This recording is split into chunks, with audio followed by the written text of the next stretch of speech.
We were just chatting it up. It was fantastic. But now it's time to chat it up with you all. Here on 98.5, the Sports Hub, till 11 o'clock. I'm Joe Murray, 617-779-0985. That's the phone number. And all you have to do is just pick up your phone. And then you call. And then you say, I want to talk to Joe. And then Skaz will put you right through tonight, who's here also as well. We're on YouTube. What's up, YouTube fam? They're ready to go. They're like, what's Joe going to talk about tonight? And I know that we have to pay off something that happened earlier in the week as well. So we will get to that shortly. But what to get into and where to start tonight? Well, of course, our opening take is presented by Super Service Today, Massachusetts' #1 provider for residential and commercial plumbing, heating, cooling, and drain cleaning day or night, always done right. Visit superservicetoday.com. There's two opening takes I have for you. The Patriots and Minnesota Vikings will play a game on Sunday, a preseason game, and you can hear it on 98.5 The Sports Hub. I will be on post-game with you. Just heard himself, Matt McCarthy. So after the game, just listen to us right here on the Sports Hub, and we'll be talking about all sorts of things, like what we will see on Saturday. I hope Drake May plays more. He looked good, right? All the reports from the last two joint practices is that Drake May is picking up the offense, and he looks good. But what happened? We watched a preseason game, and he turned the football over, and that's all we talked about for 7 days. So I want to see more Drake May. I don't anticipate seeing Stephon Diggs play. I don't. And I'm sniffing around on that one. Something doesn't smell right with the Stephon Diggs thing. We'll certainly get into that throughout the night. What else are we looking for? What are you looking for? How about Josh Dobbs? Threw 2 pick sixes in practice this week. Is this guy even attempting to compete with Drake May? And is that why they got rid of Joe Milton? They just wanted a clear path. Clear path. I get it. Teams don't like the backup quarterback who makes noise, right? The backup quarterback who shows well in practice, or the one that actually talks to the media. But I'll tell you, as a fan growing up in this town, we love the backup quarterback. Look at Scott Zolak. We love that guy, right? Everyone loved Michael Bishop when he was here. We talked about Jimmy Garoppolo all the time. Right? We had to talk about Brian Hoyer. We had to do it. You know why? Because, well, they brought him back and he had to play. Like, we didn't care about Brady's backup. I can tell you the Brady backups that have been here that nobody cared about. Rohan Davey, nobody cared. Am I missing any, Skaz? Matt Gutierrez, I believe, was one. Who cares? Well, Matt Castle did okay, right? He was pretty good. Pro Bowler. But for the most part, nobody cared until Jimmy G came around. But with the Patriots, is that where we're at now? We're back to the who cares about the backup quarterback anymore? Because, I don't know, Drake May goes down. What are we doing? I'm going to have to talk about Josh Dobbs running for his life every day? Or what scrub veteran they're going to bring in? I'm out on that. So can we get a little something from Josh Dobbs, please? How about a receiver? Can a receiver make a play? Can a receiver named, I don't know, Williams, maybe they get Pop Douglas and all. Can somebody make a play? Remember years ago, Brian Timms made a big play and made the team, right? Bam Childress was a fan favorite of mine. He always made plays. I want somebody that I'd never heard their name before. Last year, they had a guy named DeQuell, whatever his name was. He just got picked up by another team. They always have somebody that makes a play. Can someone make a play? Maybe it's a tight end. I don't know. Make a play. Hey, did you hear the defense got shredded yesterday by the Vikings? Hey, do you remember the Vikings had 14 wins last year? Well, hopefully the defense responds after getting completely shredded yesterday. So, I don't know. Maybe we'll see a pass rush. Yeah, we'll see any Landry. Is Jennings fighting for his job? Can we see something from the defense? I mean, last week we did. I will at least admit that. DJ James, right? Made a nice little play. There were guys who made plays. They had 2 joint practices this week. I don't know. They won't have a third. And the third preseason game now is just a throwaway game. It used to be the dress rehearsal. All we can do is source what's being reported. I want preseason games to matter again. Here I am. Give me something to watch. I'm going to watch anyways. Listen, you guys know me, or for those that listen and have listened to me for years, I will watch MAC football. I'll watch the USFL. All right? If you can bet on it, I will watch it. But please, give us something to talk about that we can actually see.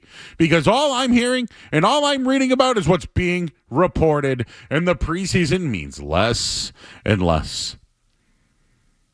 The preseason is all we have. You and me, it's all we have. It's like now the preseason is this precious little thing that we get a little bit of a taste. Like The Godfather, Just let me wet my beak. Let me wet my beak with a little bit of football. Finucci. So I want more. Can I get more Drake May tomorrow? Just a little bit, please. Also, the Red Sox have a series with the Marlins. And the Yankees are coming up. I just wanted to say that because don't look ahead. All I hear from you is that 40 games, I got the 17th schedule of baseball. Don't look ahead. Don't look ahead. You're in a playoff spot. Stay with it. Stay with it. The Red Sox can't look ahead. Don't worry about the Yankees. Don't worry about them. Care about the Miami Marlins today. They have one of the easiest remaining schedules in baseball. Yeah, we're talking about the Red Sox in August and September, people. I'll give you their records against some of these bad teams that you guys call. And Lucas Giolito gets to start tonight. Let's see how he responds after whatever happened to him. He got left hung out to dry by the manager last time. That's true. He didn't have it, but he got left hung out to dry. That's a fact. Oh, and Roman Anthony's just got horrible food takes. Let me just tell you. This guy. Oh, we'll play some food stuff for you coming up later on in the show as well. We're rocking and rolling. What will we see on Sunday? And the Red Sox, of course, just about to get underway or have gotten underway over at Fenway Park. We'll keep you posted on that. And, well, I mentioned these reports that we keep hearing about. What have we heard regarding joint practices, and what are we hearing on Stephon Diggs? We'll get into all of that as we're here until 11 o'clock tonight. Hang out with us. It's just us. It's just you, baby. It's just you, baby. It's us all night. All right, let's go to break. I'm Joe Murray. You're listening to 98.5 The Sports Hub. Don't go anywhere. There's more Joe Murray.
the Sports Hub. What was the worst part, Phil? And maybe most importantly, how did the offensive line and Will Campbell look today?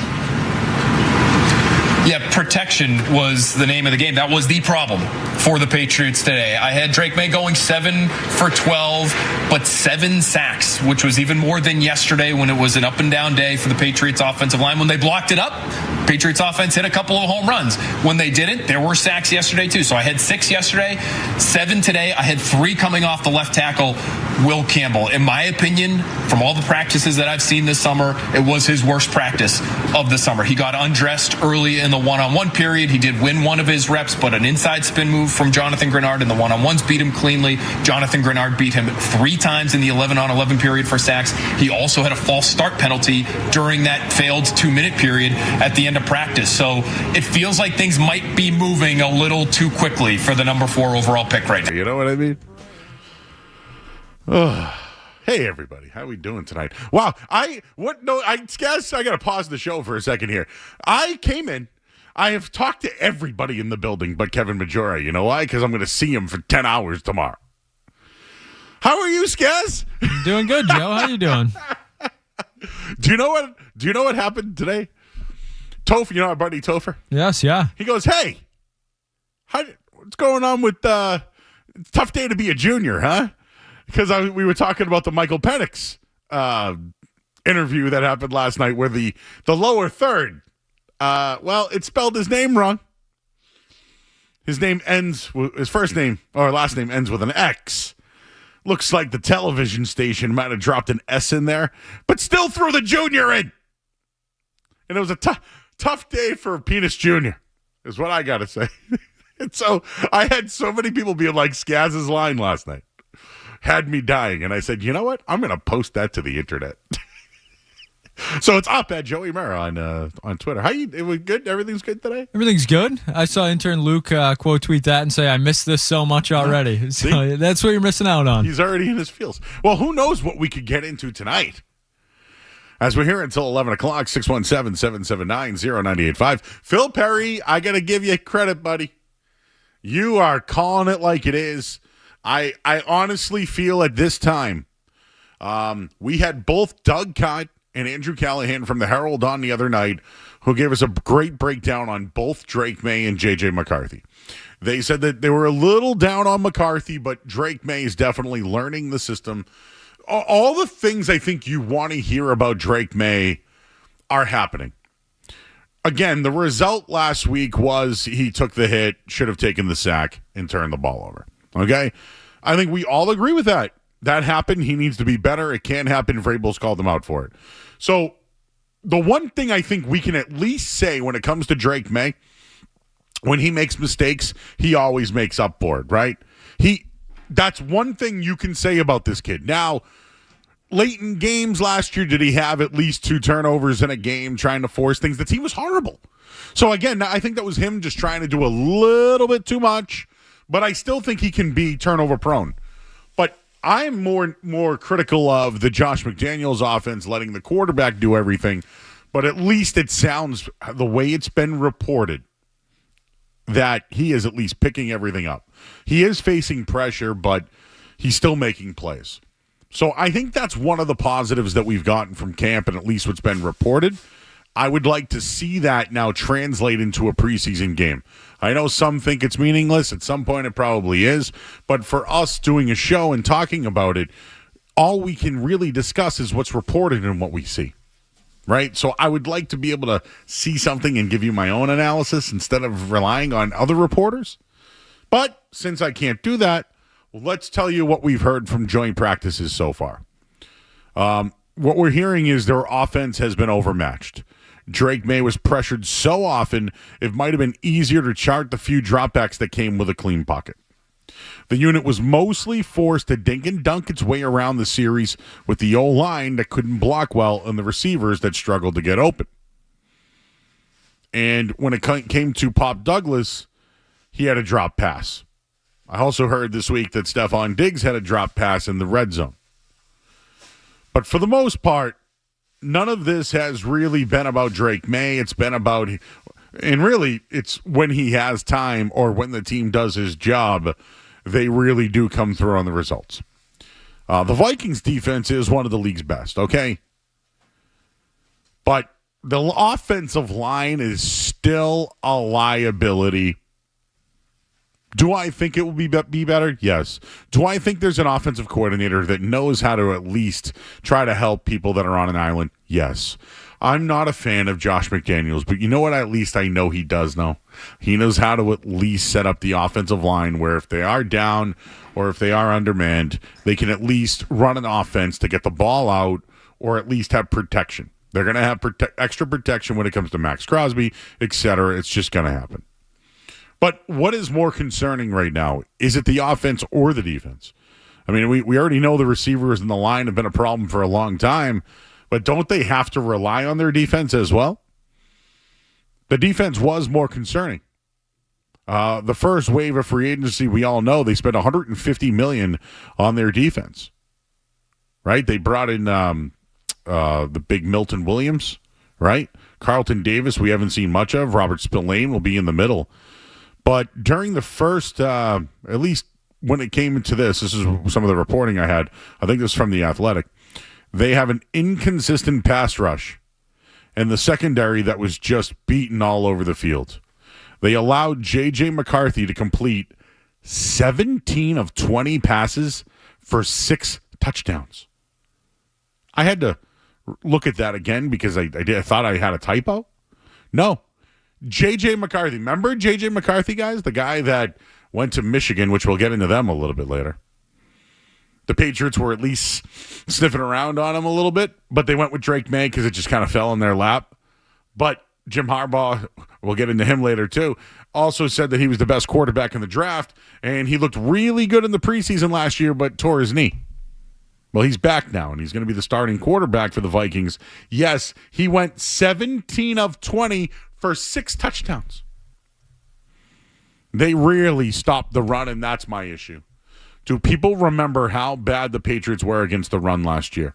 They were horrible, terrible, just one of the worst in all of the league against the run.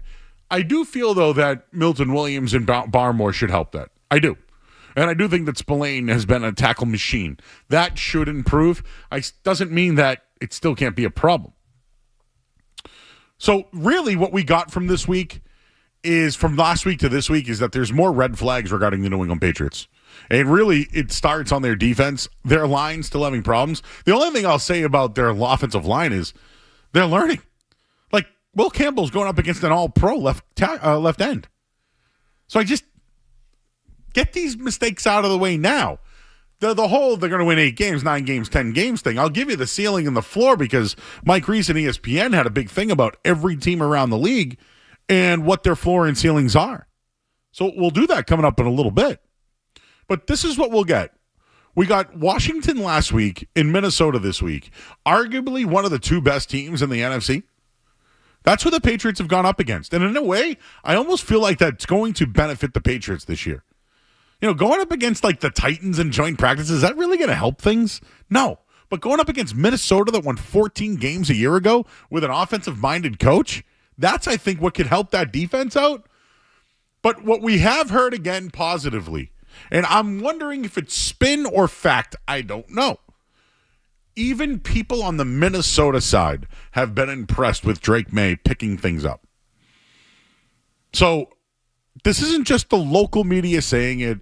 People on the other side are like, wow, he really can pick up the cadences and has control at the line and is setting up those linemen. I still think it could be too much for him.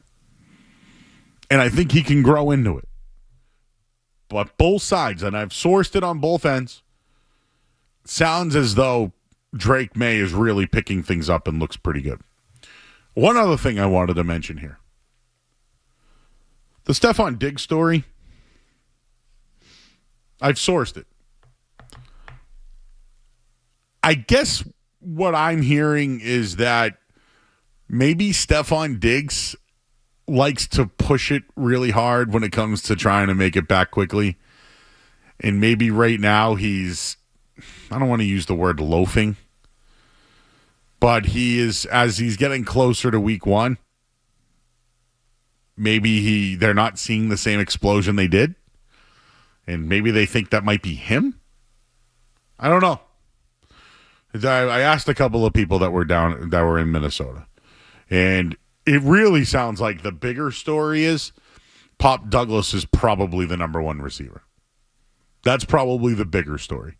So again, all I have is reporting or texting people that I know that are there. And I'm just telling you what I'm hearing. I don't know about the pain in the ass stuff, though. And I'm paraphrasing on the report. Is he a nuisance? I don't know. Has he been a nuisance in other places? Absolutely. The only thing I can tell you is the Patriots absolutely need him. And I don't care if they have to eat crap for the next 3 weeks. If he's ready week 1, he plays. And things got testy yesterday with Mike Vrabel. That was a weird exchange between him and Phil Perry. And then later on in the night, Phil Perry reports, hey, Pop Douglas really looks like the number one receiver and he could be a pain in the posterior. That came out of nowhere for me. And I've asked around, and for the most part, all I've got was maybe he's not pushing it like he used to. And I even think he talked about that, right, with Ramona Shelburne. No, who was that? Diana Rossini, right? So he talked about, just going a little too hard. And I don't know, any of the video I've seen, he's looked outstanding. But I'm starting to think about the offense and what the receiver room would look like. I have Pop Douglas as a lock. I have Kayshon Boutte as a lock. I have Kyle Williams as a lock. And I have Mac Hollins as a lock. There's 4. I mean, Stephon Diggs has to be a part of that, right? There's your 5. So Javon Baker's making a push.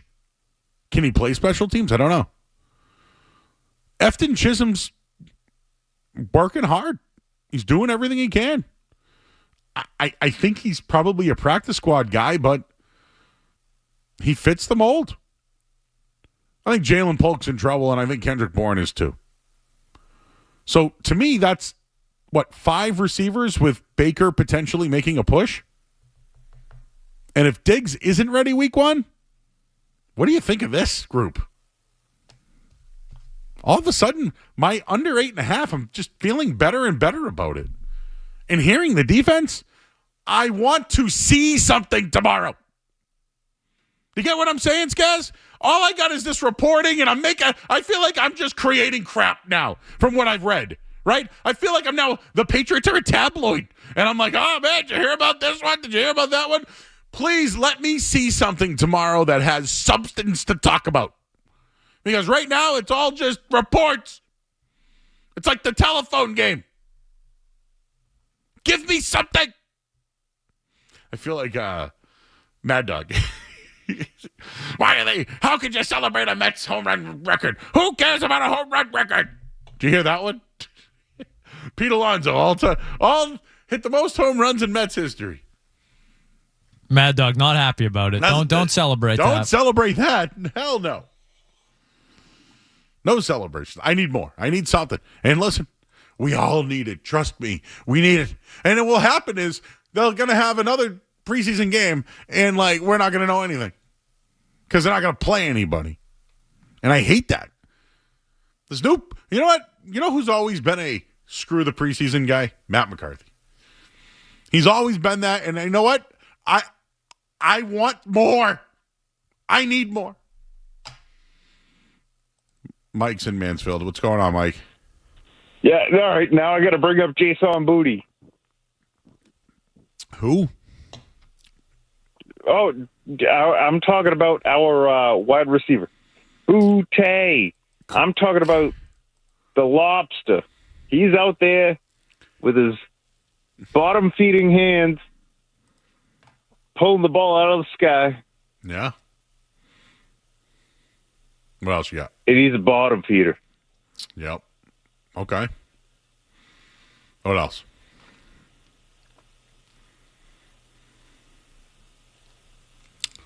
Anything else? Oh, I'm sorry. I kept talking to you when I wasn't on the line, and now I am on the line. Jesus Christ! All right, Jesus Christ has nothing to do with this. Skaz, I will tell you, he's got nothing to do with this.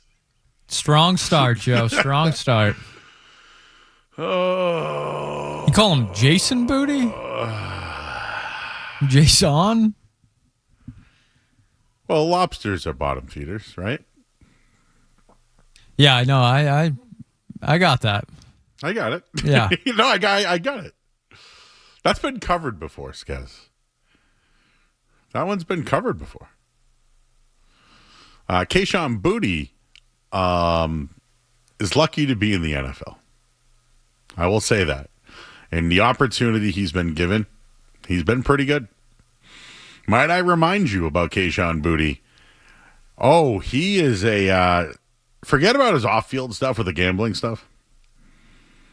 Highly regarded high school, college prospect. And, yeah, he was a little bit disappointing at LSU, but no doubt about it, when that guy plays, he makes big plays. And right now, without Stephon Diggs, he's your number one X receiver. Oh, boy. Oh, man, I tried to be positive. I need to see something. I don't want to talk like this anymore. I don't want to say, wow, Kayshon Boutte's going to be your number one along with Pop Douglas. How's that make you feel going into the season? All right, we'll take a quick break. We'll get the headline here. I'll tell you what's going on over at Fenway. Also wanted to get into the Red Sox remaining schedule. People just think, yeah, it's going to be easy the rest of the way. Not so fast, my friends. We'll get into that after the headline here. I'm Joe Murray, 98.5 The Sports Hub. Essential Sports Hub headline presented by Celsius Energy Drinks. All right, Red Sox in action over at Fenway Park right now. No score, bottom of the second inning. Sandy Alcantara. An inning and a third. Lucas Giolito getting the start for the Sox. He's given up 2 hits so far, but again, no score. Red Sox coming up to the plate at the moment. Patriots and Vikings tomorrow. You can hear the action right here on 98.5 The Sports Hub. Pre-game begins at 10 a.m. with Big Jim and Gasper. Then we'll have the kickoff at 1, post-game with myself and Matt McCarthy. Michigan football today fined $20 million. Also their head coach, or more. He will be suspended for 1 game. And the Celtics have signed a 2-way contract with Amari Williams. Played at Kentucky last season. The Miami Heat have traded Hayward Highsmith for a second-round pick to Brooklyn. And the Revs are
just keeps getting better. Joe Murray on 98.5 The Sports Hub. Final in here. Hell yeah. Shout out to all my friends going to SmackDown tonight. Skaz just asked me what channel is it on. He'll be on USA. But a bunch of people that I usually go with. I saw Jeff Williams posting Jeff's already. going, He's in the Sarge building. is there. Jay Stu. My buddy Scott Isaacs. He got a suite tonight. You think Carabas is there, or is he at Fenway tonight? Ooh. What's the line on that one? Okay. Just to share, there is a concert. You know R-Truth? I am familiar. He's doing a concert at Ron Kowloon Killings, tonight. right? Yes, he's doing a concert at Kowloon tonight. So I'm going to try to go after this. Don't know how much time, I'll be there. There is the Kowloon food truck, too. I also have a card show at like 7 in the morning, so I'm burning the candle tonight, Skaz. Yeah, post game tomorrow, too. Oh, and I got post. It's a little risky for me.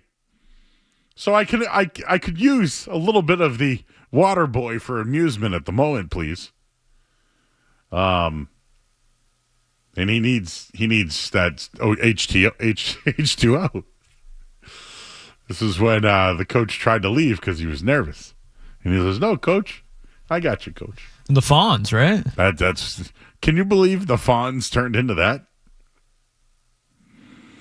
Anyways, what were we gonna do here?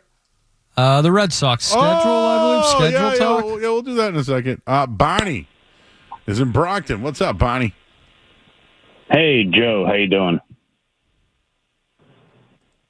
Hey, so I haven't actually looked up the odds for any of this. I wanted to call you and get your expert opinion, but I'm not even a Pats fan, but I loved the Travion Henderson pick in the second round. I watch a lot of college football.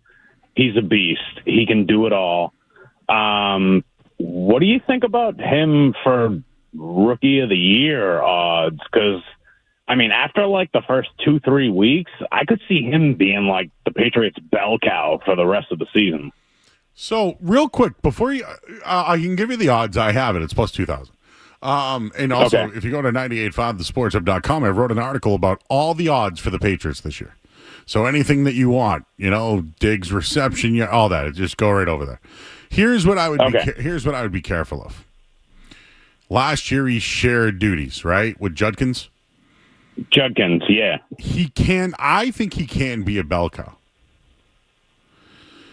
He's a home run hitter. I know, but don't you think he'd be better off in spurts? So, for example, I do think so. Him and Stevenson sharing the load, it increases the odds of him being that home run hitter. Yeah, and I just want you to know, I think Gibson could be a part of that too. I think that they 100%. He's great at catching the ball out of the backfield as well. Yeah, so that's what I'm trying to say is in a McDaniels offense, and with the offensive line, could they put two running backs in the backfield at the same time? This is what I'll tell you. Ramondre, I think they should, but I'm saying, after the first 3-4 weeks, do you think that McDaniels looks at it and says, "Wow, this guy's a beast. I need to go to him"? So that's where I was going to go. Have you watched the Lions play at all? The Lions drafted Jahmyr Gibbs, right?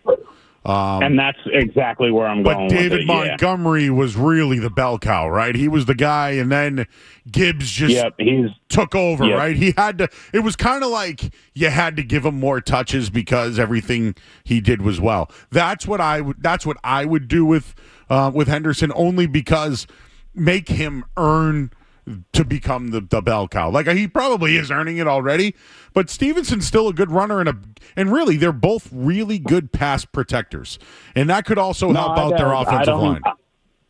I don't disagree with you, Joe. I'm talking week 4, week 5, week 6. Yeah. Moving forward. Yeah, no, I think that they have a really good situation with their backfield, and I think that what we're hearing, at least because I need to see more of it, maybe they will be a running team early on that will open up the passing game, and at that point, maybe Drake May can start to air it out a little bit more once the running game gets some attention. Right. Yeah, Barney, you're right on, my man. All right. Thanks, Joe. All right, buddy.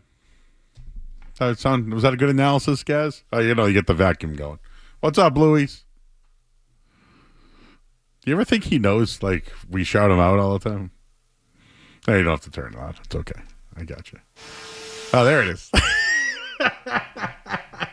We're the only people in the building and Luis.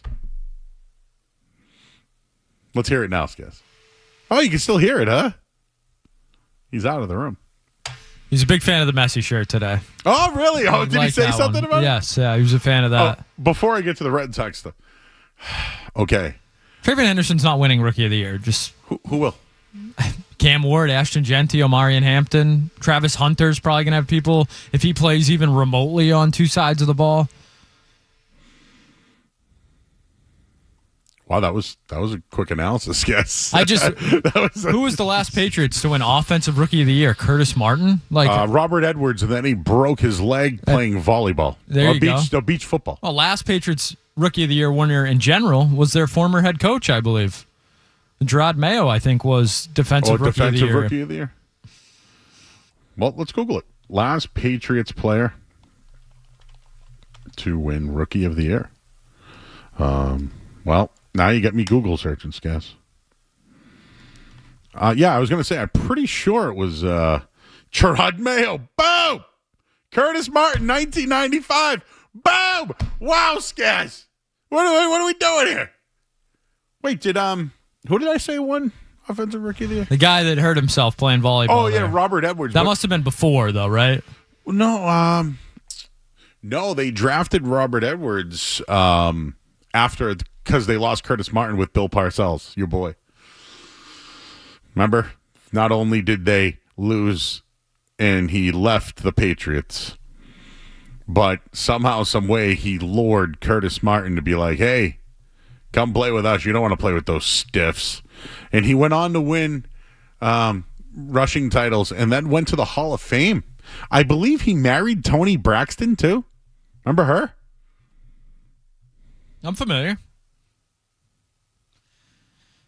I don't think Robert Williams did. Robert, whatever. Robert Edwards. Robert Edwards, Rookie of the Year? 1998 Rookie of the Year was Randy Moss. Oh, wow. Okay, so it wasn't Robert Edwards then. Well, I think he would lose.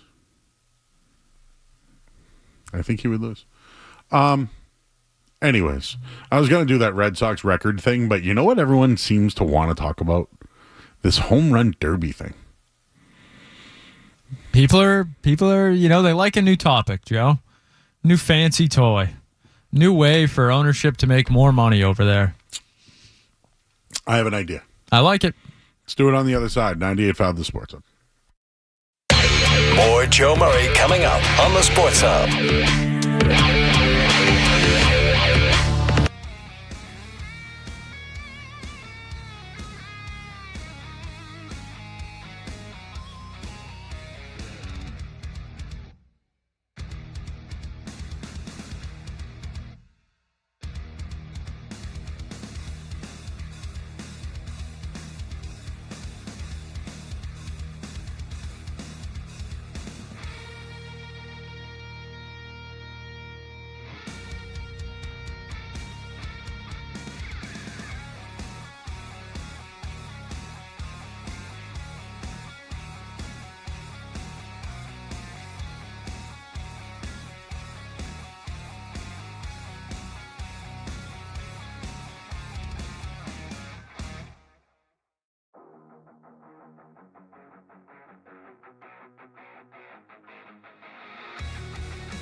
These aren't just his pregame. They've been getting wholesale deals for years. It's Joe Murray on the Sports Hole.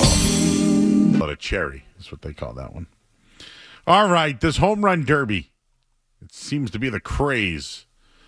The Red Sox were enthralled with the Brewers alumni home run derby and are now considering putting together a similar event next season. So,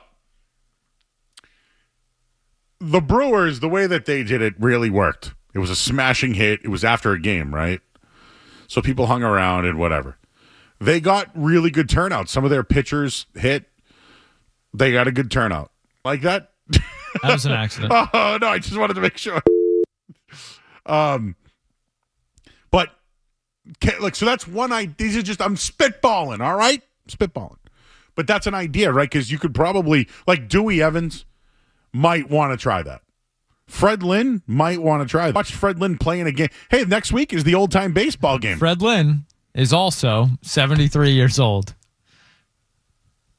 Joe, we're talking David Ortiz, Manny Ramirez. I know you want to, the nostalgia. Everyone is, horny for nostalgia Not me. these days. Them. I'm thinking Charles Steinberg and what he's going to set up for this thing. No, David Ortiz, Manny Ramirez, Trot Nixon maybe, J.D. Martinez, Hanley Ramirez, Victor Martinez. Like, those are the guys you're going to get. Veritek. You ready? This is what I have. Please, crap all over it. Please. No, go ahead.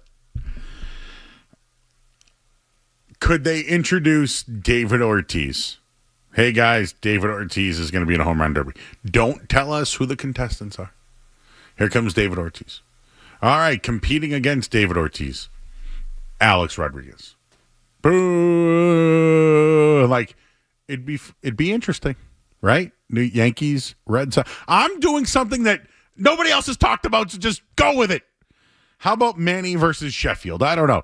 Could they get Pedro to pitch? Could Roger Clemens pitch? Like, Skaz, I know you're shaking your head, but I don't like what I've already heard, so this is what I'm coming up with. I don't want anyone pitching, unless it's someone that's just serving up meatballs. I don't need. We saw what happened to Mariano Rivera in the game last week or whatever, where he's popping his Achilles out there.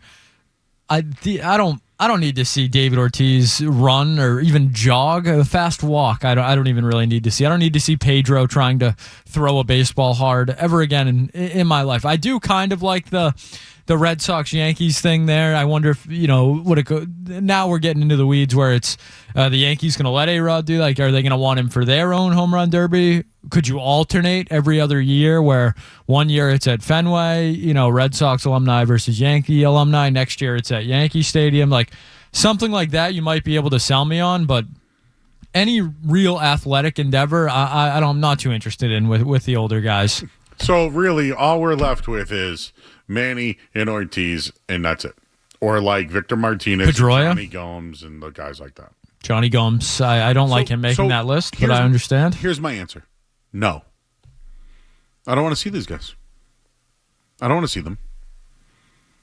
You don't want to watch David Ortiz hit home runs at Fenway again.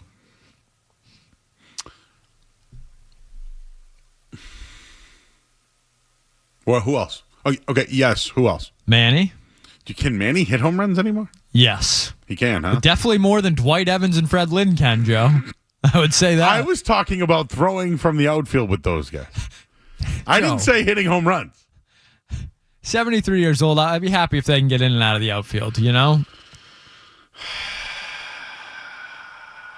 I think J.D. Martinez could hit a couple bombs for you. This is why Nomar. What if it's Nomar? Nomar do anything for you? Yeah.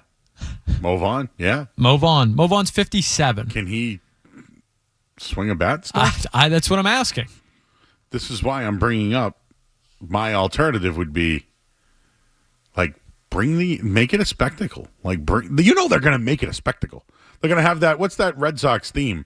Whatever they do, it sounds like the Gladiators. What if you get like Josh Beckett to hit? Yeah, in. Like you're in on that. I'm trying to think of other guys they had that could kind of hit. I don't know. Daniel Bard hit. I don't know. I don't know. This conversation about the Red Sox having their own home run derby. Do you know that like everything has been strictly the commentary I've heard is like Manny Ortiz. You asked the question, would I want to see Ortiz do it again? Yes. But I want a spectacle, Skess. I don't want it to be embarrassing. I don't want it to be like, the old timers game. Well, that's why you give them aluminum bats. You juice the balls. Maybe if people, you extend the net down the line if they're using aluminum bats. Oh, like put a little field out in center instead of hitting it over the fence? I don't know if you want people in the field if they got aluminum bats out there. Just give them softballs. But no Pedro, huh? No Pedro pitching? I don't need to see Pedro hurt himself. Roger pitching. Clemens? No, I'm out on Roger Clemens. No thanks. Just out? No, he doesn't do anything for me. Okay. He can go to the Blue Jays or Yankees, alumni game if he wants to. Well, I even almost mentioned not doing it at Fenway, but I guess I'll leave that one out. All right. Well, I tried. I got shut down. I didn't shut you down. I think the alumni, like Red Sox, Yankees, I think that's a good idea. I just think it's you're asking for it to get too corporate. I think is what'll end up happening, and then instead of doing it for charity, they'll try and sell out the stadium on a random off day, and it becomes a whole thing. People want Carl Everett, they say. There you go. The Julio Lugo Memorial Invitational. This is a setup. It's a conspiracy. This was leaked, and you're all in on it. Yeah, that's right. Like in Shawshank. Yeah, this was someone leaked this to Sean McAdam, and now we're all over it. And now everyone's coming up with ideas, and they all suck, including my own. But everybody wants to see Manny and Ortiz, right? That's what we're coming down to. I even mentioned 75-year-old guys throw. I talked about an Olympic day. Just a skills challenge. Who throws the hardest at whatever age? You know what we're going to get, though? Brock Holt. Right? Mike Napoli and Johnny Gomes. At least Mike Napoli can hit some home runs. I'm out on Johnny Gomes and Brock Holt, but if you want to give me a Mitch Moreland, even like just a guy a slugger, I'm okay with that. If they're the 7th and 8th guy, what's Gabe Kapler doing these days? He's a gentleman that can Will Middlebrook say, "Hey, how about Bobby Dahlbeck?" Yeah, he's still active somewhere. All right. Well, all my friends are at SmackDown. I'm here. You're here. Home Run Derby, Alumni Edition. We'll hit the headline here. I'm Joe Murray, 98.5 The Sports Hub. From the Telfair Tire Studios, WBZ FM HD1. It's not just the games. It's Toucher and Hardy, Zolak and Bertrand, Felger and Maz, Joe Murray. For Boston sports fans, it's 98.5 The Sports Hub. Beasley Media Group Station. Sports Hub Headlines, presented by Celsius Energy Drinks. All right, Red Sox in action over at Fenway Park. They trail Miami 1-0 right now. Lucas Giolito on the mound tonight for the Red Sox. He's coming off that 4 straight walk outing that he had just a couple of days ago. But looking at it right now, Sandy Alcantara, who was option or was in the trade candidate, 3 2/3 right now, 4 strikeouts. Giolito also has 4 strikeouts. The betting number tonight, 4.5, Skaz. Picked a bad day to stop sniffing glue. No hits for the Sox at the moment. Patriots and Vikings will meet tomorrow right here on 98.5 The Sports. Pregame begins at 10. You get the game at 1 o'clock, and then postgame with myself and Matt McCarthy immediately following the game. In Michigan football, fined $20 million, and Sharon Moore will miss 1 game. Amari Williams signs a 2-way contract with the Celtics. He was drafted this year in the second round. Miami Heat trade Hayward Highsmith to Brooklyn for a second-round pick. Revs in action tomorrow against LAFC. Headlines are brought to you by Super Service Today, Massachusetts' #1 provider for residential and commercial plumbing, heating, cooling, and drain cleaning. Day or night, always done right. Visit superservicetoday.com. I'm Joe Murray. Start your day. Ooh, that's a good one. Work through your day. What's that thing we do at the end of the show? And end your day. I'm not giving you an opinion. I don't know. Right here. 98.5 The Sports Hub. where he would talk into a voice box. You ever tried one of those? Yeah, Daddy's Junkie Music. You ever been to a Daddy's Junkie Music? It's kind of like Wayne's World when he plays Stairway and they're like, no stairway denied. It was, have you ever been to Guitar Center? I'm familiar. I have no idea what Daddy's Junkie Music was, idea. Was like a wholesale, excuse me.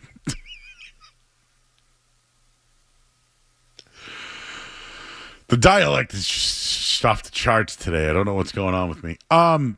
Daddy's Junkie Music was a wholesale equipment place. So you could go in and they had new stuff too. Like they could get stuff there, but it was really just, you could buy brand new amps and speakers and stuff, but they also had some nice used stuff. And I used to go there and just hang out for hours. They couldn't play the drums though. It was like Wayne. Oh, no, sorry, Garth. He went into the store. And some guy's like, whoa, man, you're really good.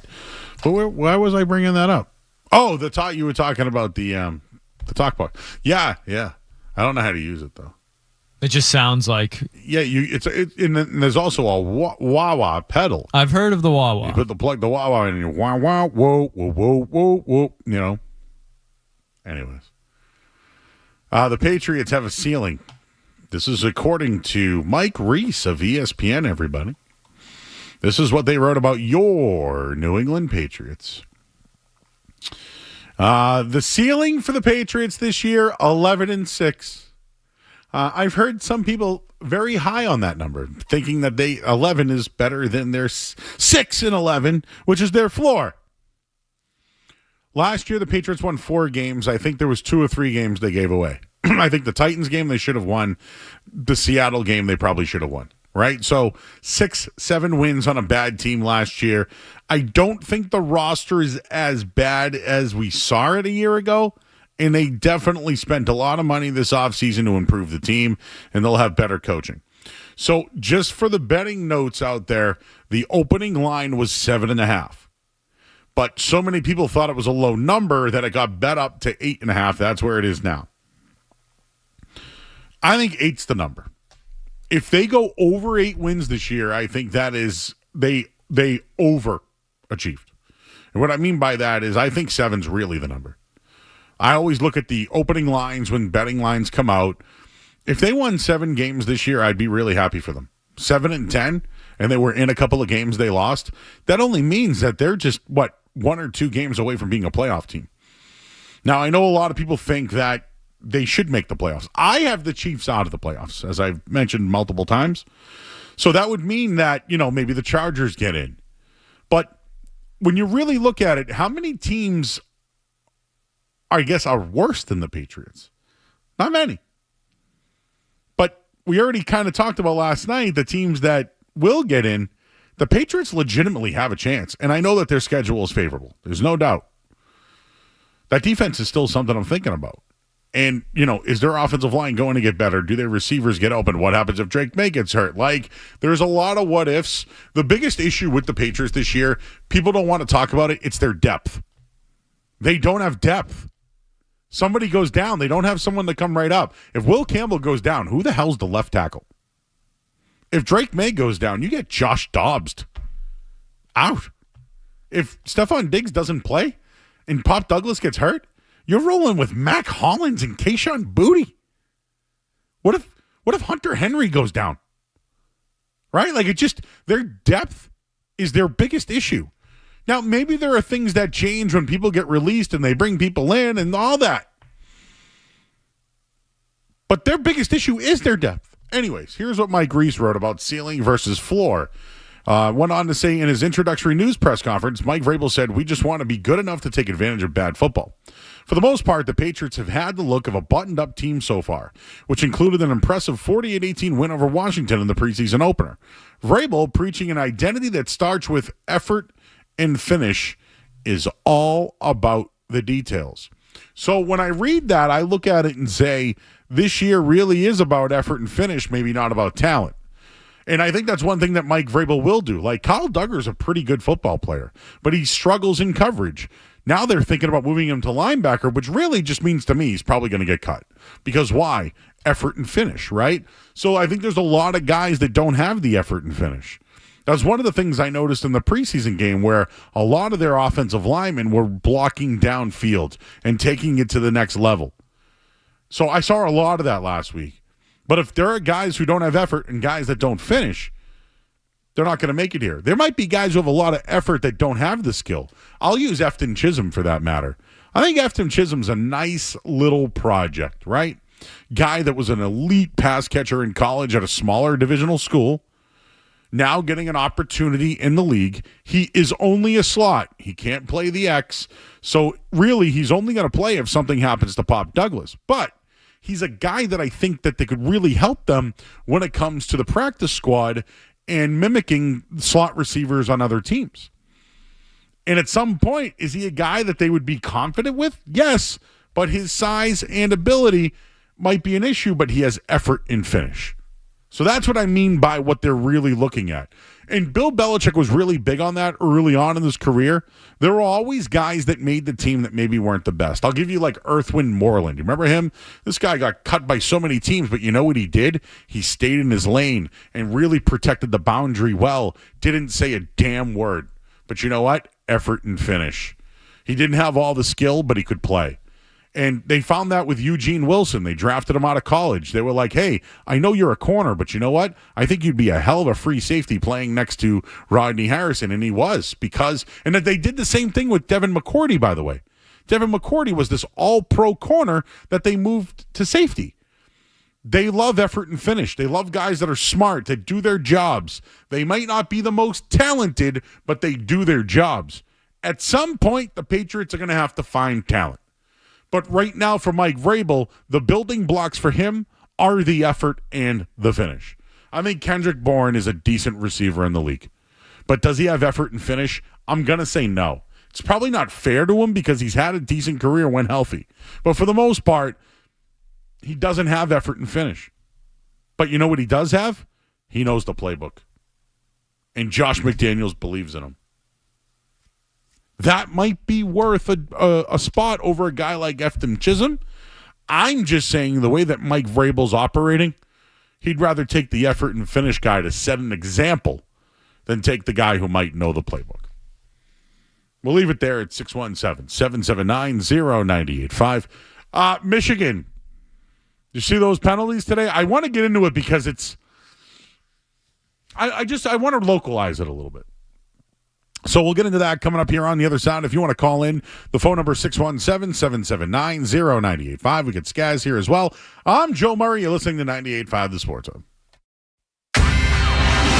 Don't go anywhere. There's more Joe Murray. More Joe Murray.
quick. Smelly. It's Joe Murray on the Sports Hub.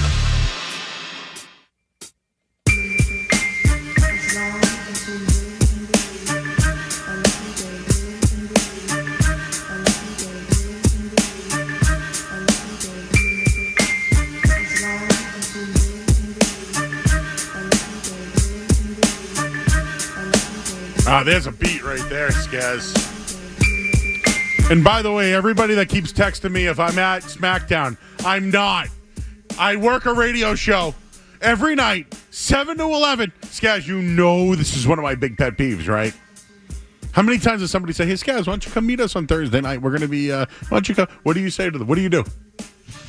Well, Joe, I'm not as popular as no, you are. It doesn't matter about popularity. I'm also I'm a guy that's not afraid to say no. I don't get too many offers at night during the week. I'll say that. But yes. So people respect your time. My friends, I have a close, small group of friends. They're pretty aware of. They're texting me last night. Cereal and milk latte in. Like I'm getting those texts. So they have awareness of where you're at night.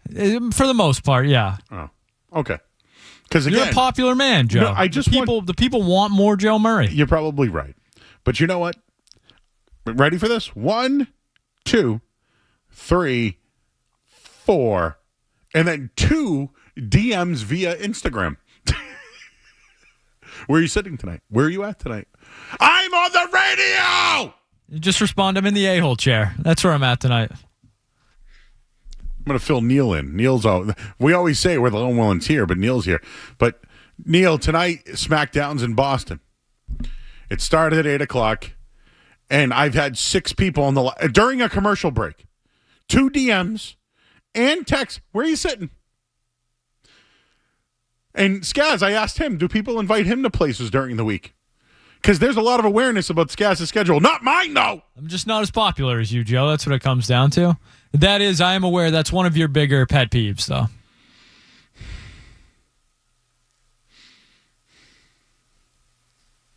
All right, I got it out of my system. I'm better now.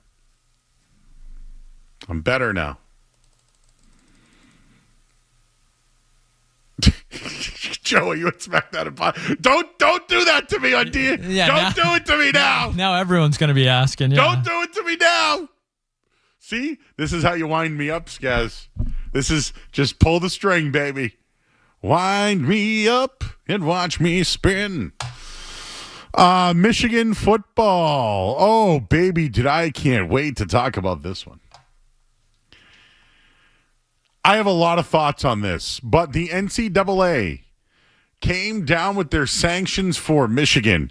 And just so people know, Connor Stallions is his name. This man would go out of his way to steal signs and send the videotapes to Michigan football. Was it ever illegal, Skaz? Depends on who you ask, I think, Joe. Okay. So this is the takeaway. This is the take. The NCAA had a quote regarding Jim Harbaugh. Jim Harbaugh ran a program that was largely dismissive in rules compliance. There was little, if any, emphasis on following the rules. So, my takeaway is I would pay $20 million and miss 3 games to win a national championship. I would do it all over again. Sign me up for that. What a bargain. So, all it cost was $20 million and missing 3 games in. I thought he was missing 1 game. Sharon Moore. Yeah. Well, remember last year he missed games too. Yeah. Worth it. Done. I would do it every single time. Everybody should be doing it. Everybody. Now, I don't know.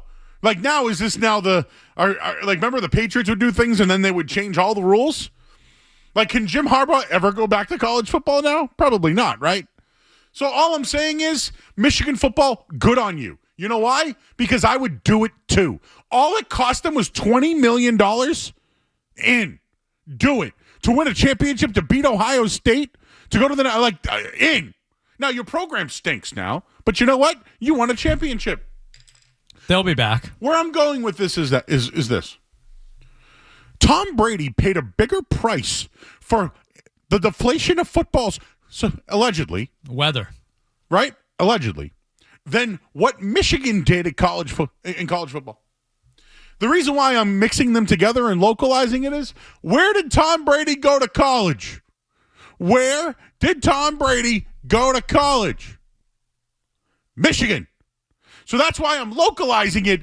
Tom Brady got a bigger punishment than the legit cheating that Michigan's been doing for years that broke league rule violations and everything. Like, think about that. So I'm wondering now, has Michigan been doing this for a really, really, really, really, really long time? Like back to Brady days? I think everybody cheats, Joe.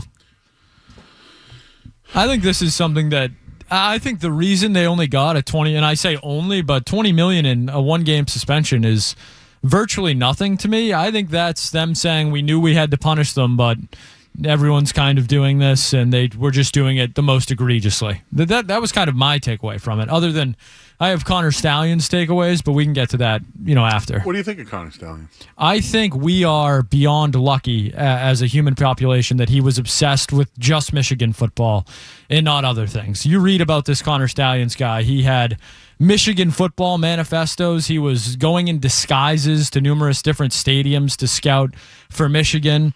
This is almost like Lance Armstrong on the bike. Like, I'm just happy that he was obsessed with that. Like, yes, it's a good thing, like, thank you, Connor Stalions, for only caring about football, because he was obsessed to a level that is unhealthy with Michigan football. So I'm glad that it was just that.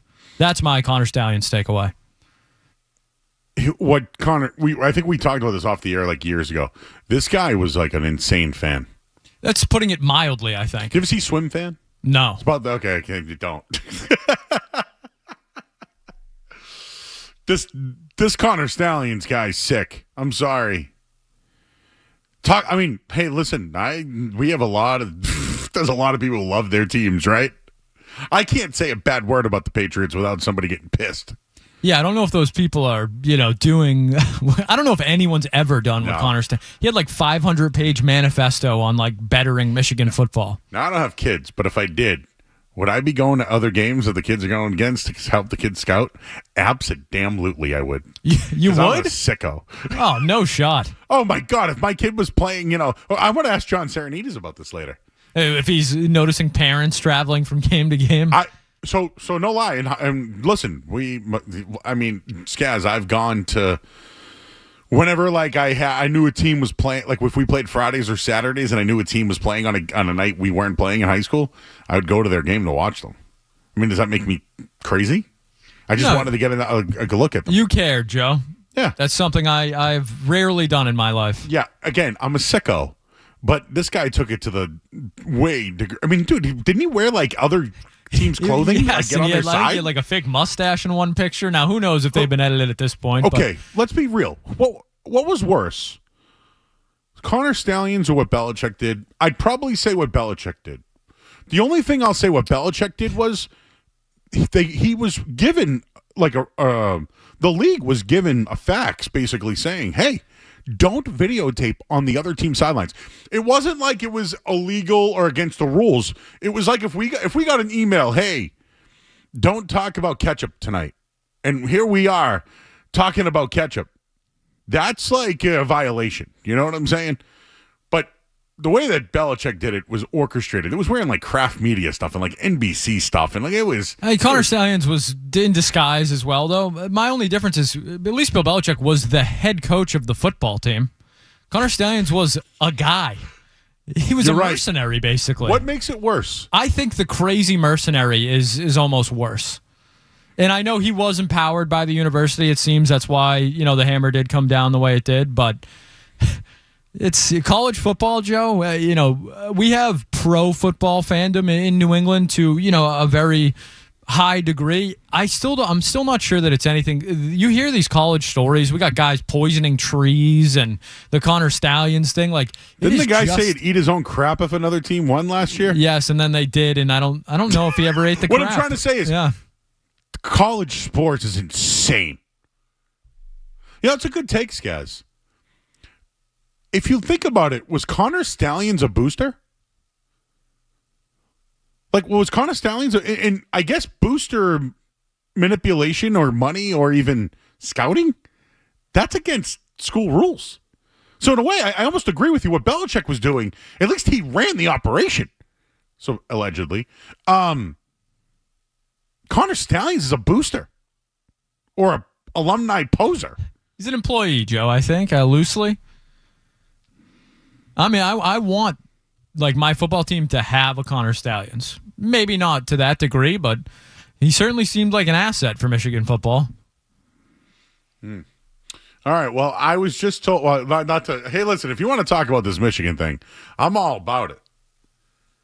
But how do we not talk about Bill Belichick and their violation when it comes to Michigan football? Like here locally, how do we not? Alex Cora. There's another one. Now that one, that was an orchestration. Yeah, the Astros are, I think, the worst sports cheating scandal in my lifetime. You're banging trash cans. You got guys allegedly wearing wires who are, after hitting walk-offs in the playoff, changing their clothes before they come on the field for the interview. And, that's integrity. It still bothers me how little they were penalized. I think that was a massive, massive whiff. I think they're all bad, but the integrity of the game was manipulated by the Astros.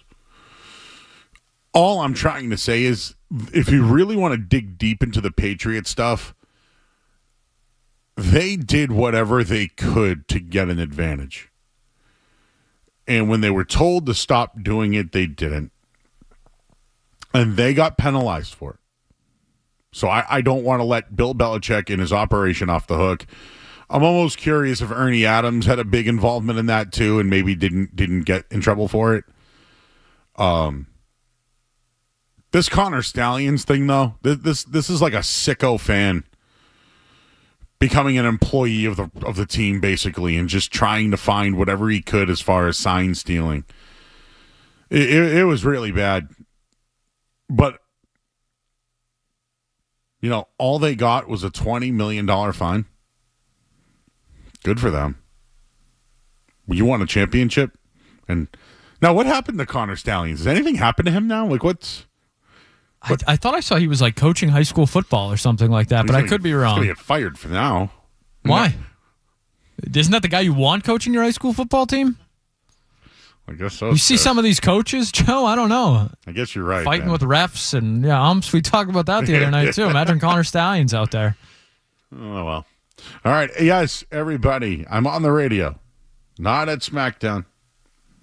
But I will tell you that Jeff Williams has texted me because he knows I'm working tonight. And he is in the third row, everybody. I see him. So if you see Jeff Williams tonight on TV, he's at JWill something on Twitter. Sarge just texted me. Hello, Sarge. How are you, sir? Jay Stu just walked past me in a vintage Mick Foley shirt is what I just got that out of. Should I just read my text messages tonight? Is that what I should do? I think maybe save them up over the next hour, and then at 9:35 we do Joey's texts. Oh God, I don't have FOMO, guys. I don't. Is there something that could happen tonight at SmackDown that would give you FOMO? If John Cena has an open challenge. Is he there? I mean, I would imagine he's there, right? What do you? I don't know. Are you? I feel like you know, Joe. No, I don't know. But do you think people are there wanting John Cena to be there? Yeah, of course. Why do you think that place is? Well, no, it's Boston. Boston's always packed. But it's also John Cena. Well, there was a leaked rumor yesterday that I believe it's December 13th. It will be John Cena's final match, and it's going to be on Saturday Night Main Event, national television channel, NBC, against an unnamed opponent. In Boston. In Boston. Well, I like that. I'm a Cena guy. Not that I'm the biggest wrestling guy, but I'm a Cena guy. John Cena, though, you'd watch his last match. Of course. Because he at least says he's going to stop. Some of these other guys don't, right? They have to. It's like the... Don't you think he'll be back though at some point. No, he'll be like an ambassador to wrestling. You don't think he's gonna like show up at a Royal Rumble or something? To use Hulk Hogan was brought back, and people would get the pop, and he'd do the the ear thing and the Heisman and all that. But when the last time Hogan came out, he got booed right off the stage. So, like every time Stone Cold comes back, people go crazy. The Rock comes out, man, it stops time.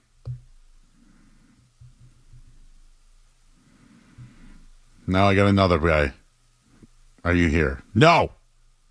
No! What would give me FOMO? Probably John Cena Open Challenge, and it being somebody like I'd pop for. Stop texting me. All right, we got to go to break. I'm Joe Murray now. Hey, can we talk a little more college? Can we do a little Bill Belichick? He had some good audio. I think we should play that coming up next here on 98.5 The Sports Hub. Essential Sports Hub headline presented by Celsius Energy Drinks. Red Sox losing 1-0 right now, bottom of the sixth inning. Patriots and Vikings will have a game tomorrow, and you can hear it here on 98.5 The Sports Hub. Kickoffs at 1, pregame's at 10. I'll be on postgame immediately after the game with Matt McCarthy. The Celtics today officially signed Amari Wilson.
Solak and Bertrand get you through the midday. Joe Murray gets you right through the night. I actually spoke with women today. On the Sports Hub. Eyes up, eyes up. Plant off the inside of your outside foot. You see that guy there? Don't worry about the linebackers. If they don't tell you anything, don't worry. You take care of yourself. You handle the C gap. And when you're down in here, okay, and he can come down and smash you and go up to the next level. All right, let's go. Inside out now. Right, we got to get the inside guy. We got to get the inside guy. Punch him. Bob. Punt! Punt! Punt! Great job. That's it.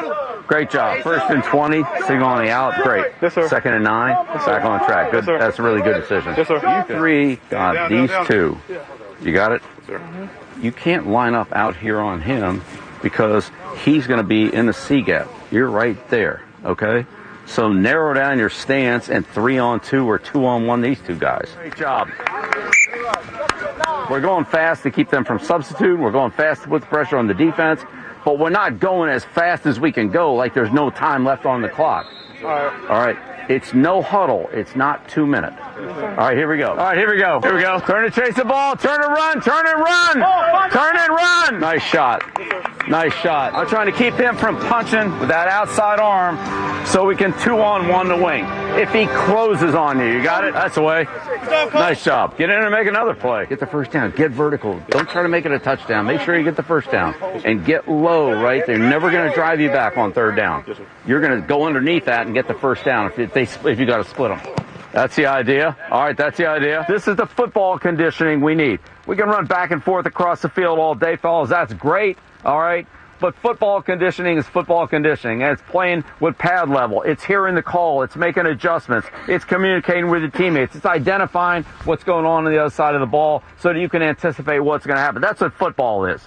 That Belichick stuff I liked. And I think that if that's the coach he's going to be, those players are going to get so much out of it. Being taught how to set, like, why you should be in a certain gap to understand what your responsibilities are something that you can't learn at a high school level, Skaz. You can't learn that maybe even at some levels of college. I think a lot of defensive linemen know why they need to sit in a gap. But if someone's not lined up right, and you're like, hey, why line up like that when you leave the C gap open? Like, that's something maybe that person never knew or ever was taught because their ability was so good. Tell me, is that how he always sounds? Or are they going to be like, oh, I haven't heard that Bill Belichick in 5 years, in 10 years. I want to know if that's Bill Belichick, locked in as he is all the time, or if that's, a re-energized on a mission Bill. I'm going to guess, football is his happy place. He's been doing it for, 50 years. That's just who he is when he's out there. But I do find that clip interesting just because of how he sounds lively. Sounds like he's ready to go. I will say this. He has brought back former players to talk to the team. Now, it's not all public, guys. But I was reading an article from Yahoo, and he did a sit-down about bringing the Patriot way to Chapel Hill. And he said, we've shown a lot of Patriots film. Here's what we want you to do, and here's how we do it. So he does want to bring in some of the stuff he did with the Patriots to the organization, no doubt about it. I also saw this today, which I thought was interesting. There's been some talks about, I think we talked about it, Skaz, right? There's been some talks about potentially the UNC thinking about going to the SEC. Bad idea. I think it'd be a horrible idea. But listen to this today. Bubba Cunningham, remember Bubba? Oh, Bubba. With the cut sleeves and the same guy that got North Carolina into the tournament? Yes, a little $100,000 bonus, I believe, for that. Got a $100,000 bonus, and he was a part of, he also got more money when they won the play-in game, remember? A little double dip, I believe we call that. So that's the Bubba. That's the Bubba bump right there. I could use a Bubba bump. Why not? Bubba Cunningham today shared that UNC's athletic revenue share will be approximately 65 to football, 35 to basketball, with the remaining portion going to baseball and then women's basketball. Now, hold on a second, Joe. Hold on. Famously, not a math show, not a show that's good at math. 65 plus 35. To me, that adds up to 100, right? Yes, and the remaining portion will go to baseball and women's Basketball. So does that mean they're getting nothing? And I'm not a scholar over here by any means, but 65. 35. Football. 65 to football. Got it. Again, North Carolina basketball school. Not anymore, Joe. Not anymore. 65% of the money's going to their football program? Plus 35. So the basketball team. So 65 plus 35, 550, right? 6 and 3 is 9. Add the 1. That's 100. I got to be missing something here, Joe. That means that the women's basketball team in baseball is getting nothing. We're going to do a bake drive, a little car wash or something down there. What's going on? Do any of the football players also play baseball? Is that you know? Are they going to, hey, you guys, you want to come here? You need a Kyler Murray or a Jameis Winston down there. How about this? You can play on the football team, but you have to play baseball, but the money's allocated from the football. How's that sound? Deal. This Belichick thing better work out for Bubba. Because Bubba's going to get bumped out if it doesn't. You mean to tell me? Keep your eyes on that one. UNC basketball not getting the same attention that it used to do?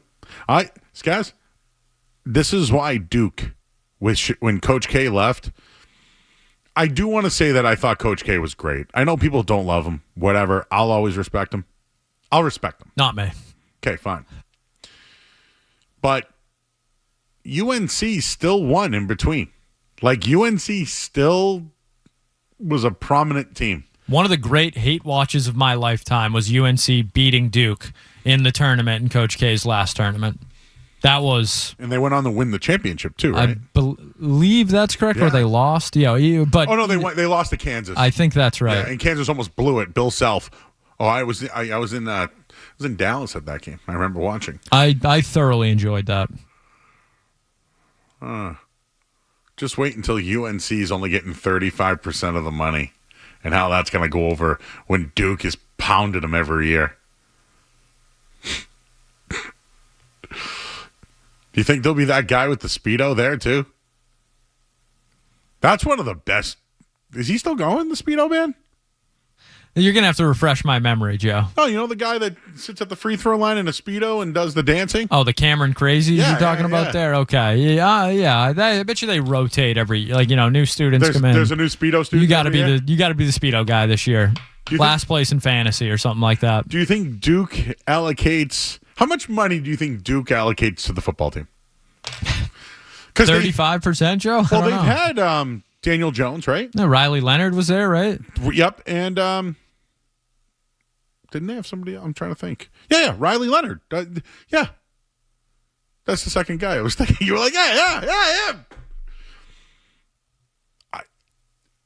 And the Duke program doesn't suck. Like, it's not UNC, but really, how far has the gap been between UNC football and Duke football? I would say Duke has probably been better. Well, I would say that slightly UNC is better than Duke at football. Slightly. And they have, let's not forget, UNC has had Mitch Trubisky, who was before Drake May. He was pretty good. Oh, Howell. Sam Howell. And then they had Drake May. Had some wide receivers, too. Yep. Tez Walker. Omarion Hampton. Yeah, he's good. He might be the best running back in the draft, supposedly. Anyways, that was my whole point, is that I'm curious what Duke is spending on their football team and basketball team.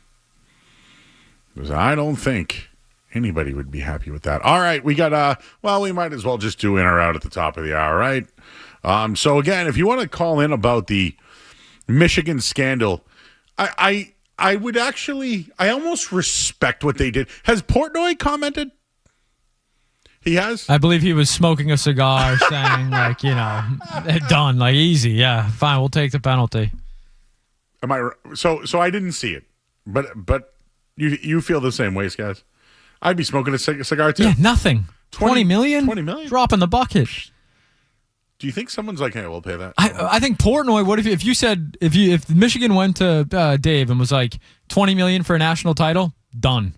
I think he's writing the check. You get him, you get Brady, Schefter, a couple other Charles Woodson, a couple other guys, throwing 5 each. I think Dave would say, do you want that in crypto? Yeah, there you go. Cash, crypto. Would you like it in crypto? Or Real cash? estate, yeah. How would you like that?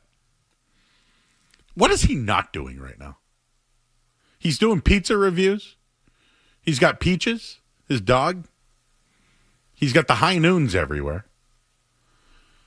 He owns something in Saratoga because I walked by it and it said Dave owns this place.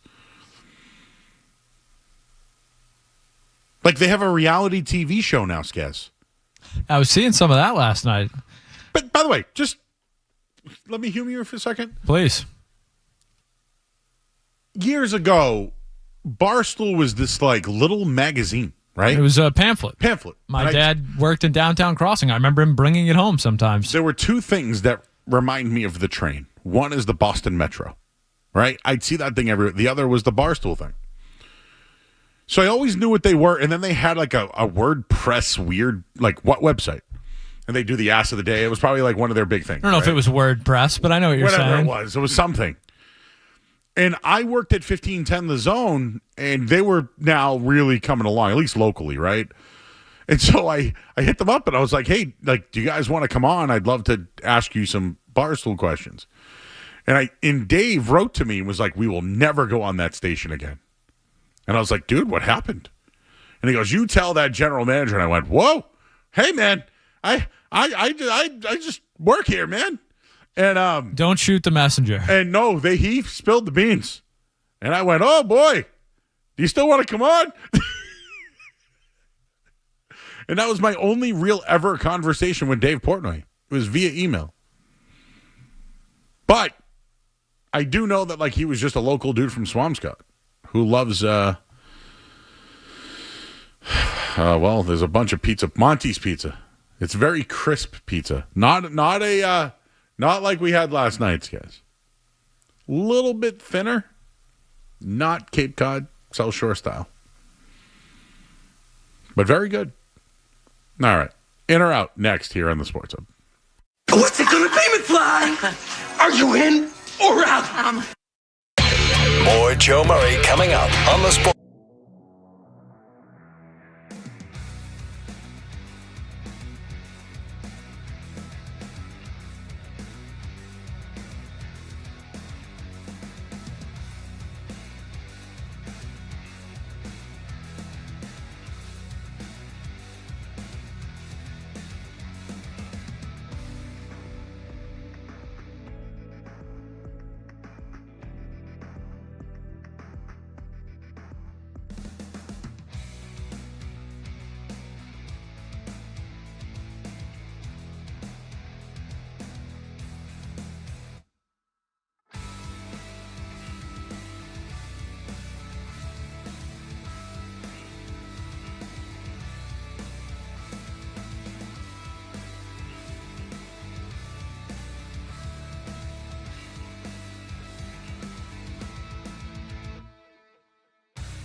Times Studios, 70 FM and HD1.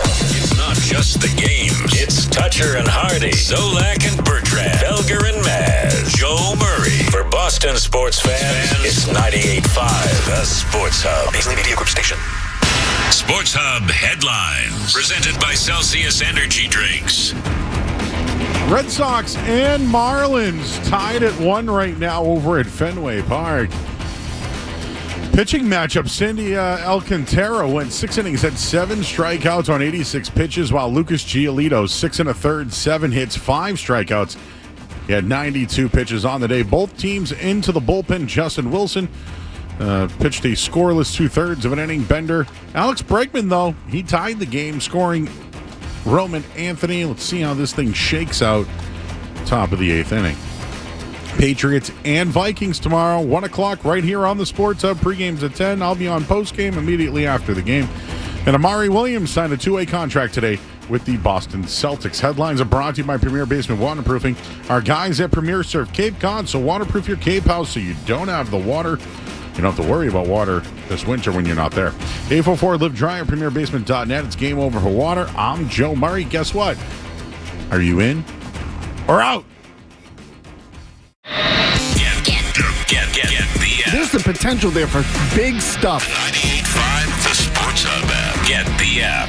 Are you in or out? Gotta know without a doubt. I'm the one you need for a dirty deed. I'm the best. Success is guaranteed. And they just look at you. Oh, yeah. Do you wanna? And they're like, I do wanna. I mean, in case people were going. So I'm in. This one I'm in. And I actually saw the preview for this. And I also said, I love this. This is what I think you have to do nowadays, right? We now have to start to think like, dude, AI freaks me out. What I mean by, I'm talking about like the machines, like the ones that walk, those. iRobot. So, dude, I think I told you I went to an event and they had like this dancing one, and I go, dude, that thing freaks me out. The Boston Dynamics, those guys, yeah. Out. Scary. All right, Joe, we're going to head to Cleveland for this next one. The Cleveland Browns announced they are releasing a quarterback battle documentary. Yes, that's right. The Cleveland Browns want you to see their quarterback battle. It is going to be called Man Under Center. So it's Shadur Sanders versus Kenny Pickett versus Dylan Gabriel versus Joe Flacco versus Tyler Huntley versus Deshaun Watson. Joe Murray, are you in or out on the Cleveland Browns quarterback? Myles Garrett got that contract, though, right? He certainly did. And then flipped over his car again? I believe his seventh speeding. Oh, sorry. Speeding ticket. Infraction since he's been a member of the Browns. He didn't flip his car over again. I apologize. But he did flip his car and then got pulled over again. Just wanted to make sure I didn't say that he flipped over his car again. Because that was last year, right? And they told him, hey, man, you got to slow it down. What is going on in Cleveland? Like, have you ever been to Cleveland? No. Are the roads fast? Like, what's going on over there? Fast roads. They're in Georgia, Joe. A lot of fast roads down in Georgia. Like with the Ferrari and Jaguar, switching 4 lanes, top down, screaming. Like, I get money. Yeah, I get it. Money ain't a thing. Go ahead, bro. And like, I love the stretch from Hollywood, Florida to Miami. Like, I can understand going in a fast car. In a fast car. But what's up with Cleveland being fast? Out. All right, Joe, we'll head to the world of wrestling for this one. Joe, TNA is open to shifting to Wednesday nights to go head-to-head with AEW Dynamite. Are you in or out on TNA and AEW going head-to-head? In. And okay, follow the breadcrumbs. Right? You've been asking me questions about wrestling for weeks. There's a partnership between TNA and WWE that we really don't know about yet. Like, it's not this, like, official partnership, but, like, we had the Hardys on, or Matt Hardy on last week. He's on TNA, but then at SummerSlam in the stands? Like, what's going on here? I think what it is, Skaz, I think that WWE is financially helping TNA, so AEW can't buy them. I think that WWE is partnering with other people, so WWE can't buy them. I think AEW is working with New Japan Wrestling. Why? Because WWE wants to hurt the ratings. And how do you watch WWE? AEW? On TBS and TNT. And if you can take the weekly ratings away, it will hurt them. WWE is streaming, right? No more ratings crap. No more ratings, right? Every week, Raw's ratings are down. No, they're not. They're streaming, baby. And there's plenty of subscriptions to show for it. And there's subscriptions to Peacock. So all I can tell you is this. WWE has partnered with other people. They're just not announcing it, really. Because at some point, they're going to destroy AEW. I don't know if Tony Khan's going to run out of money. I don't know. Like, is Tony Khan worse than Wick Grosbeck? Well, no, it's not his dad, right? I used to think it was... No. Tony Khan's dad is Nick Khan. Is Shad Khan. Okay. But Nick Khan, who runs WWE with Triple H. This is where the confusion TKO. sets in for me. Yes. Tony Khan runs AEW. His dad owns the Jaguars. Okay, yes, that's what I thought. Tony Khan. Yes. He writes everything, does it all. So you're his comparing money. Him to Wick. He is AEW. Gotcha. Yes. Him to Wick. I think I confused everybody. Next. All right, Joe, let's head back to the movies for this one. Regina Hall and Anna Faris will officially return for Scary Movie 6. Ooh. Joe Murray, are you in or out on Scary Movie 6? I never watched 5 or 4. I don't even know. I can't remember 3. All I'll tell you is this. We need this in our lives. I need a scary movie. Because all they do is knock off every other movie, right? So at this point, maybe if I see it, I'll watch another. Like, it might get me to see what they're making fun of. You know what I mean? I'm in on this. We kind of need it. And I always talk about this. Growing up, people might know this, but, you know, again, I'm 43, so I'm really a child of the 80s and early 90s. Like, that's my genre. But we had so many, when I say stupid things, like The Naked Gun was stupid but funny. The new one's supposedly very good. Okay. Hot Shots, right? It was a knockoff on all the movies. Charlie Sheen was in those. Like, they had special characters. But, you know, I think they wanted the Expendables to be that, and then it kind of turned into something cool. But there was always stupid knockoff things that were just funny movies. I don't think we have enough of them anymore. And I think that Scary Movie 6 would be one of them. I mean, they're bringing back I Know What You Did Last Summer, dude. All right, Joe, you put a couple in Slack. Napoleon Dynamite 2's coming out. That's also true. Joe Murray, are you in or out on destination bachelor parties? Okay. I'm letting you know that... Golf guy. Destination bachelor party to a nice golf course for 4 or 5 days, or 3 days. 4 or 5 days. Yeah, that's pushing it. But 3 days, and you're playing a couple different courses in a nice area. Like, I've done Tobacco Road. We were up Erin Hills area last year. Like, those. I'm in on that. But yeah, out on most destination bachelor parties if there's no golf involved. Joe, it is MLB Players Weekend this weekend. You're seeing special bats. I saw Roman Anthony with like a Roman, Empires-ish bat. There was a Lilo and Stitch bat I think I saw. There's the pencil bat you see every year. Joe Murray, are you in or out on MLB Players Weekend? Fine. I do think the bats are cool. Why don't you do that year-round? What would be the Joe Murray custom bat? You get like Alice in Chains or something? I would go back to the old days when Mr. Caparell growing up got me that fat little knob on the end of the bat because he was trying to teach me to keep my pinky off the knob. That was the point. Because for some reason, Skaz, I would put my pinky on the knob. You don't want the pinky on the knob, Joe. No. So he was like, listen, I'm putting a weight on this. I need you to stop doing this. And I'm like, dude. You know what else it taught me to do? Drive the knob. We used to drive the knob and then get the fat of the head of the bat out. They don't teach that anymore, though. Drive line, baby. And then in high school, we learned trigger step. So, like, remember Jason Varitek used to do the trigger? Like, he was. You'd see him trigger all the time, but like, now that's all gone. Anyways, what would my bat look like? I would do that.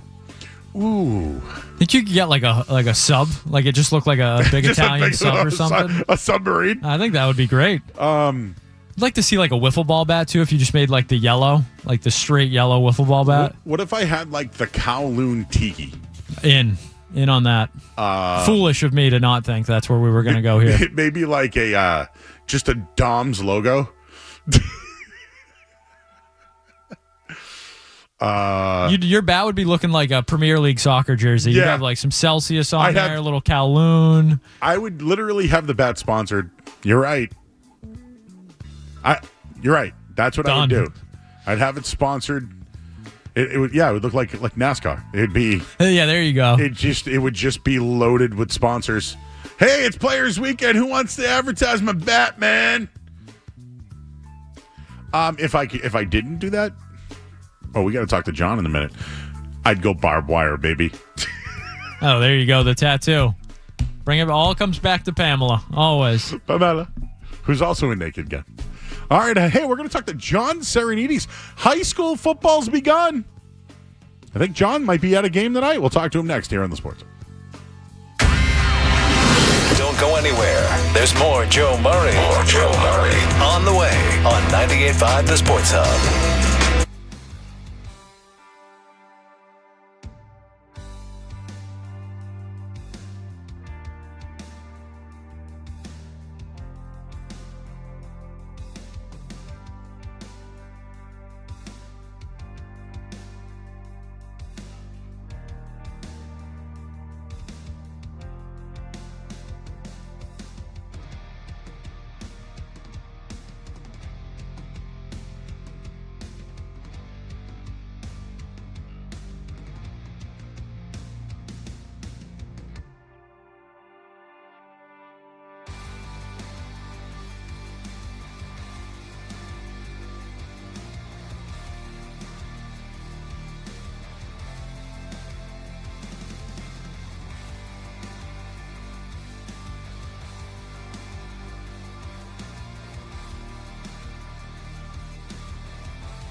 Cool game. Is it officially high school season upon us now in the football region? It is. It is. Yeah, the high school season kicked off today here in Massachusetts. Same with New Hampshire and Rhode Island as well. Maine and Vermont have kicked off, and Connecticut will be kicking off here next week. So high school football season is upon us. No games yet. Today was the first of 2 conditioning practices, but high school football season is here. All right, man. So have you been following along to all the reports with the Patriots at joint practices with the Vikings this week? My biggest takeaway, there's 2. One's on Diggs that I'll get to in a minute. But the defense, they need to be relied upon this year, and they got shredded. Is that because they're going up against a 14-win team and an offensive-minded coach, or are they going to have some struggles on the defensive side? I think they're going to have some struggles until they get healthy, especially on the back end. I mean, let's not forget, they practiced against the Vikings for 2 days without Christian Gonzalez. They also practiced against the Commanders last week without him. So that matters because he's a matchup corner. You can match him up on a Justin Jefferson. You can move him around. You haven't had a fully healthy Carlton Davis either. He's been slow played in camp so far. He just started repping the last couple of weeks. So I think if they're healthier, and let's not forget, if you have a week to game plan, I think that they would look better. I'm not making excuses for them, but I think too much is being put into these joint practices, and too many people are riding and dying with these practices and the performance of the team. Are there some concerning things there? Yeah, absolutely. I'll give you that. But let's not throw the baby out with the bathwater here over a joint practice. They had a bad day yesterday, but the key word there is practice. As Allen Iverson once taught us, man, we're talking about practice. No, it's just a practice, so let's relax. You gave us some coach jargon, though, with baby in the bathwater there, though. So that's some coach jargon right there. But the fact that you're dismissing the Iverson reference, I thought that was slid in there nicely. Well, John, I'm going to tell you this. I think this week with the joint practices means a lot. So I'm kind of hoping tomorrow. Here's the deal, John. I'll just get it out of the way. I think Drake May needs more reps. I think he needs more reps. I think he needs more reps. So although he was a part of joint practices, I don't know how much we'll see him in the game, but I do think he needs more reps in game action, and that's what I want to see tomorrow. No, I agree with you, and I think he's going to play the most that he's going to play in any of these 3 preseason games tomorrow. I'd be shocked if he didn't play at least a quarter, maybe even more. Look, for me, I'm going to judge them more on what happens tomorrow than at practice. Now, if they struggle tomorrow and the offensive line continues to have protection issues and May struggles and the defense gives up chunk plays, big plays, and they struggle, yeah, I'm concerned. But for right now, I think too much is being put into these joint practices. I think it's more about seeing the preseason games. And again, let's not forget, they don't game plan for these preseason games anyway. But let's see how they perform tomorrow before we start panicking. Again, like I said, I know that joint practices are popular and the media and the fans alike love them, but too much is being put into the performance of the team in these joint practices. It's a controlled environment. It's one-on-one. If they have better talent at certain positions, they're going to have an advantage. They're coached as well. They practice as well. Let's relax. I mean, yes, am I concerned with the way Will Campbell looked the last 2 days? Sure, and everybody that knows me knows I'm a big Will Campbell guy. You want to see him get better. You want to see Jared Wilson get better. But again, let's not reach for the red button quite yet here. We're talking about 2 practices. Let's see how they play tomorrow.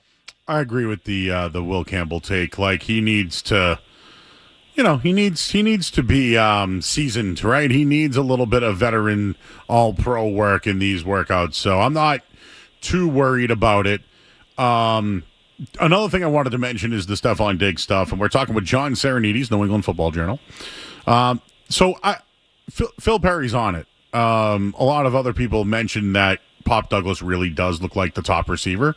So I'm not so much on the, hey, he's not a number 1 receiver thing, but I am kind of interested if he is being a pain in the posterior, as it was mentioned. Do you think that Diggs and the Patriots or Vrabel, there's still a little animosity there from the offseason? I don't know if there's animosity, but let's not kid ourselves. If he's being a pain in the arse, That's not a surprise. That shouldn't surprise anybody. Okay? He's a wide receiver. He's been a very good wide receiver in this league for a long time. Naturally, he's going to be a diva. There's going to be a diva element to his personality. All that being said, I think the most important thing here is they need to have an open line of communication. Vrabel, Diggs, the organization, his agent. They've got to be on the same page. If they're pushing him a little too much and he's not keeping up physically, then you got to back off. Maybe he doesn't rep as much. Okay, maybe I hate the load management thing that's rampant in the NBA nowadays, but you can practice load management in training camp. Maybe you back off, give him a day off. My point is, Diggs is the only one that truly knows his body. If he feels a certain way physically, he's got to go to Vrabel and tell him that. They have got to be on the same page, because if they don't get on the same page, it's going to become a problem. It's going to create friction, and that friction is going to carry over into the regular season, and you can't have that. It doesn't really matter as much now, but it does then. So what I'd like to see is them ultimately get on the same page, manage his workload, and figure it out, because if they don't, they're not going to get the player they're paying for. John, is there anything you're looking at as far as competition or guys making the team or people on the bubble that you're at least thinking about when it comes to the Patriots this year? One's Kendrick Bourne for me, but I'm just curious, Kyle Duggar, guys like that. Anybody else you're looking at? Absolutely, and those guys need to play well. Bourne needs to show this coaching staff something. He's been a non-factor in this camp, and he's gone from being a guy in the spring that we thought was going to make this team to now being a potential trade candidate or even a cut candidate. So he needs to start to show something. Kyle Duggar, same thing. He repped with the twos last week. That's not by accident. What that tells me is he has had a hard time picking up the coverage concept. Maybe they don't see him as a fit in this team, so they're trying to figure out ways to get him up to speed. But it might not matter, because physically he might not fit what they're asking him to do. The other safeties in the room might be better fits. Another guy I would say is Anthony Jennings. He's another guy when you talk about scheme fit. He doesn't fit either. He's a guy that's more about getting his hands on offensive tackles, setting an edge, supporting the run. He's not necessarily an explosive pass rusher. He's a good pass rusher, but he's not Landry or Chase on. He's not that type of pass rusher. And this defense requires those types of guys off the edge. Anthony Jennings isn't that kind of guy. He's another guy to keep an eye on. And, of course, there's other guys as we go along here, like a Jelani Tavai. Does he make this team? I mean, all of a sudden now, between Spillane and Ellis and Gibbons, you've got three guys that I would say are ahead of him right now. So he's another guy to keep an eye on. But, yeah, those veterans, they need to start to pick it up here. As far as the team goes collectively, Joe, we got to see more from the offensive line and pass pro. It's going to be a tremendous challenge for them tomorrow. They need to be better. We also need to see more from Drake May. I agree with you. 3 of 5 last week. He scored the rushing touchdown. He's looked good at practice for the most part, but now we need to see him put it together in games. I want to see what he has. And then defensively, I want to see how the secondary is going to match up against that skill group. It's going to be a daunting task, but they're going to be challenged. They need to step up and show that they can match up with a group like that and be competitive. John, what do you think about the penalties handed down to Michigan for their sign-stealing scandal? Joke. Absolute joke. The NCAA is a joke. They should be embarrassed. Michigan should be embarrassed. It's a joke, and it highlights what I've said all along. If you're a blue blood in college football and you violate rules, they're never going to slap you on the wrist. They're going to tap you on the wrist. And at the end of the day, it was a joke. And it's an embarrassment for the sport. It's an embarrassment for college athletics. But what I think it says, Joe, is that money talks and the NCAA walks. They were never going to come down on them. They don't care enough to come down on them. And again, Michigan is Michigan. They're not punishing a program that generates the kind of revenue that they do. I'm not surprised that was the punishment. So you mean to tell me that the other blue blood schools should now start cheating and stealing signs because they're only going to get a $20 million fine? They already are doing it. I guarantee you they're doing it. And then never mind what boosters are doing with NIL and the type of money they're pumping into these programs. Absolutely. Look at Kansas. Kansas just got a $300 million donation from a prominent alumnus. I mean, The NCAA is a farce. They've been a farce for a long time. Chucky Baker was never going to change any of that, okay? That they're puppets. These blue blood programs are the ones pulling the strings, not the NCAA. So, yes, I 100% believe that this will now open the door for a lot of these coaches and these programs to say, you know what? We can push the envelope here a little bit. What's the worst thing that happens? We get fined, and our head coach gets suspended 1 or 2 games. Big deal. It's worth it if we win a national championship. You're going to see more of it now, absolutely. Dude, teams could have a bake sale at the, basically the white blue game. You know what I mean? Like the practice. They could have a bake sale to find $20 million. Yeah, absolutely. And not for nothing, Connor Stallions is making a comeback now. All of a sudden, he's got a burgeoning media career. He's out in front of things. Yeah, I mean, life is great for Connor Stallions. Connor Stallions, aside from having a cool name, was a nobody. Now he's a somebody because of this scandal, and the NCAA allowed him and Michigan to get away with it. All right, John. Just real quick, Dylan Lonergan. Tell us about him. I know he's a transfer from Alabama. Am I saying his name right? You are. He played his high school ball in Georgia, was a 4-star recruit, committed to Alabama. Bill O'Brien was involved in that recruiting process before he left for the Patriots. 2 years at Alabama, transfers to Boston College this offseason. Obviously knows O'Brien, Will Long, knows the system. And based on what I've seen when I was up there and what Kevin has seen, my partner Kevin Stone and others, he had a good spring. He's been the more consistent quarterback this summer, and I think ultimately that is why Bill O'Brien and his coaching staff decided to go with him. Joe, it's simple to me. He fits the system better. He's more of a pocket passer. He's a guy that can play within the offense. O'Brien doesn't want the dual threat guy that he can run. He wants the guy that can make plays in the passing game from the pocket. Dylan Lonergan is that guy. He can manage the offense. He can put them in situations where they're in short downs and they can use their running game to convert. He's what they need right now. It's a sensible pick, in my opinion, even though I'm a big Grayson James fan. Yeah, I like. I was going to say I like that there's competition, right? If somebody goes down, they're at least still in it, and we saw that with Castellanos last year, right? So, I guess my question on Lonergan is this, and I like what you mentioned about O'Brien. It is. I know that you can be a running quarterback, but I think what O'Brien wants is that guy in the pocket. But where would you rank him? Like, what kind of expectations should we be looking at on Lonergan? Like, I know Castellanos had success, but like, where of BC ilk and QB ilk would he rank when it comes to maybe some expectations? It's too early to tell. I mean, look, physically, he's athletic in and out of the pocket.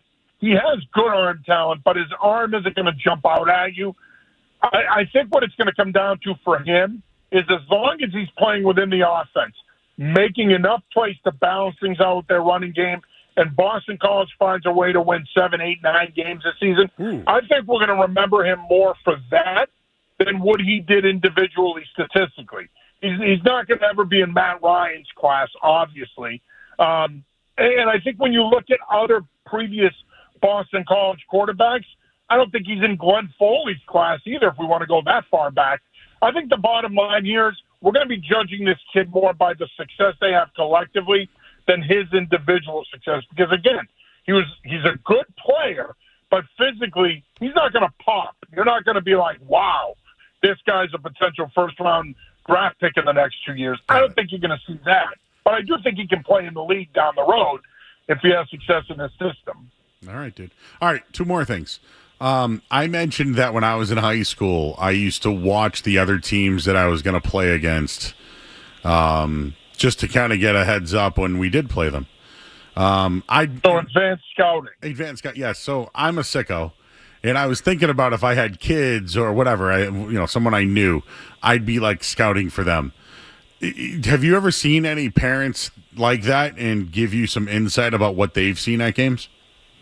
Oh, yeah, absolutely. When I was a head coach, I always had parental scouts coming up to me and being like, Coach, I had nothing to do on Saturday, so I got a couple of hours out of the house, went over to Dedham and watched Dedham Wellesley. I got to tell you, and it's like, all right, thanks.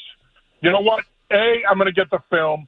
B, freshman coaches scouted it. C, if your kid's not ready to play, I'm not going to play him because you decided to play daddy scout. So, yes, I have encountered that. And while I appreciate it, A, for effort, F, for execution, because the reality is most of these parents don't know what the hell they're talking about. Thank you. Just wanted to clarify that. Just wanted to throw that one out there. And John, obviously, you've been throw cold water on your dream, Joe. Yeah, no, it wasn't my dream. We were talking about Connor Scallions and what he did, and like the guy's a sicko, right? He's like a super sicko.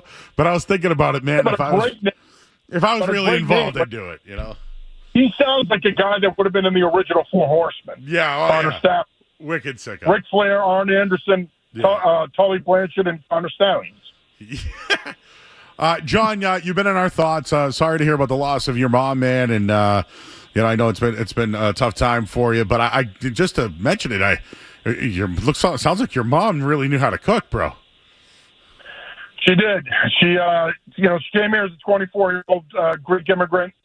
Learned how to speak the language, learned how to read by reading National Enquirer and Star Magazine and all that stuff, and somehow she parlayed that into 3 cookbooks and a highly successful cooking show in Worcester that was on for over 20 years. In fact, if you go on YouTube and you look up Cooking with Georgia and Des, you can still find it.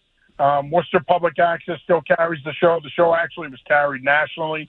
She had an opportunity to do some stuff with TLC and the Discovery Channel. So she went from being a young woman who came here at 24, didn't speak a lick of English, to creating quite the culinary career. And really, she was a pioneer in this Greek food trend. She was doing that stuff in my parents' restaurants in the 90s when nobody was making Greek food. So in many ways, she was a pioneer in that regard. But her love of television and writing, that's where I get my love for what I do. It's directly from her. That's awesome, man. Yeah, no, I actually didn't know all about that in your background. I know that you loved food. I just didn't know that it was, in the bloodline. It is. Yes, I like that reference right there, the bloodline. For a second there, I felt like Roman Reigns. Well, of course, John, obviously in our thoughts, but you're in great spirits, my man, and I know we're going to have you in studio. It sounds like we're going to be doing it Tuesday night, the 26th. So you're in on that, right? I'm in on that. I'm looking forward to it, my brother. Well, now I'm wondering what should we get some food or what should we do? Because I can't get Greek food for someone who's Greek. Why not? No. The right okay, pull it off. Okay, no, here's the deal. All right, this is a serious question. I'm not getting Greek food for someone who's Greek. Listen, would you judge it? Would you judge it? Well, listen, of course I'm going to judge it because I judge everything that's Greek against my mother's, and my mother was the best cook I knew and the best food I ever had. So, yes, I'll judge you. But here's the thing. I'm a flag bearer for Greek culture and Greek food, though, my friend.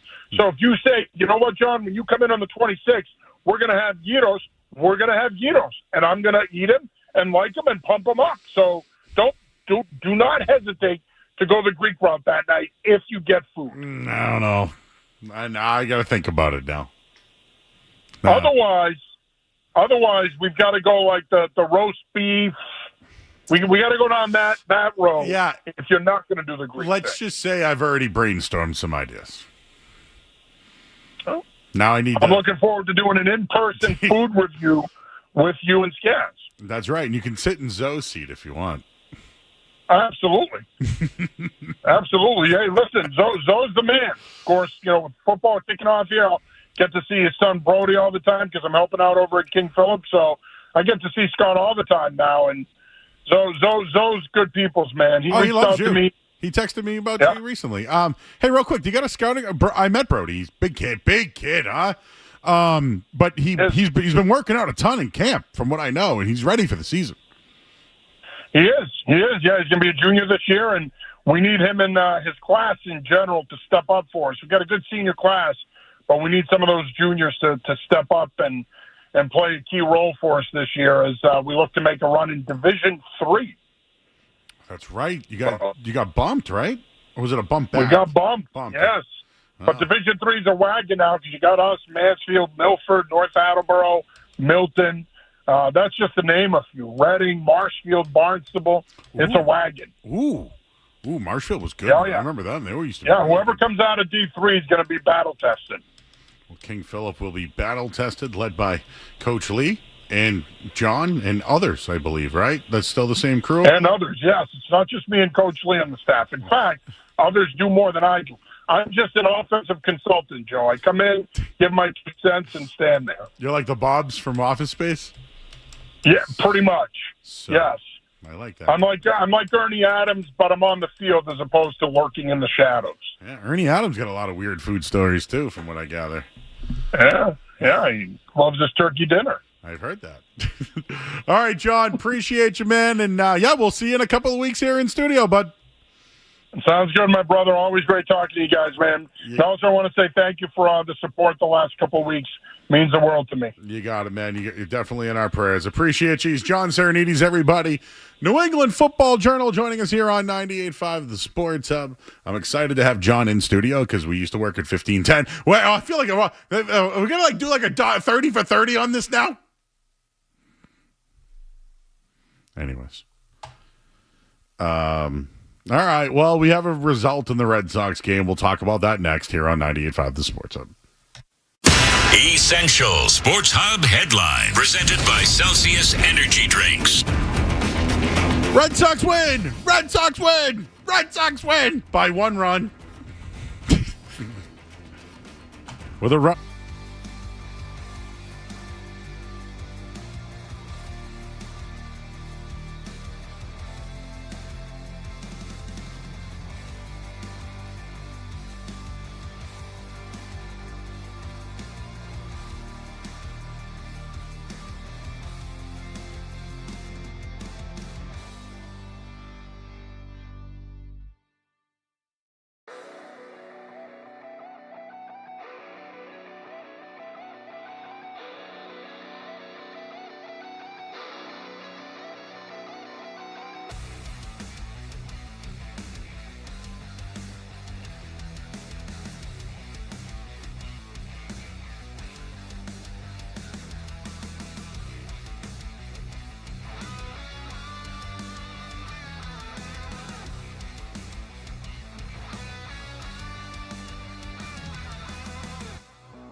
All right, back here on 98.5 The Sports Hub.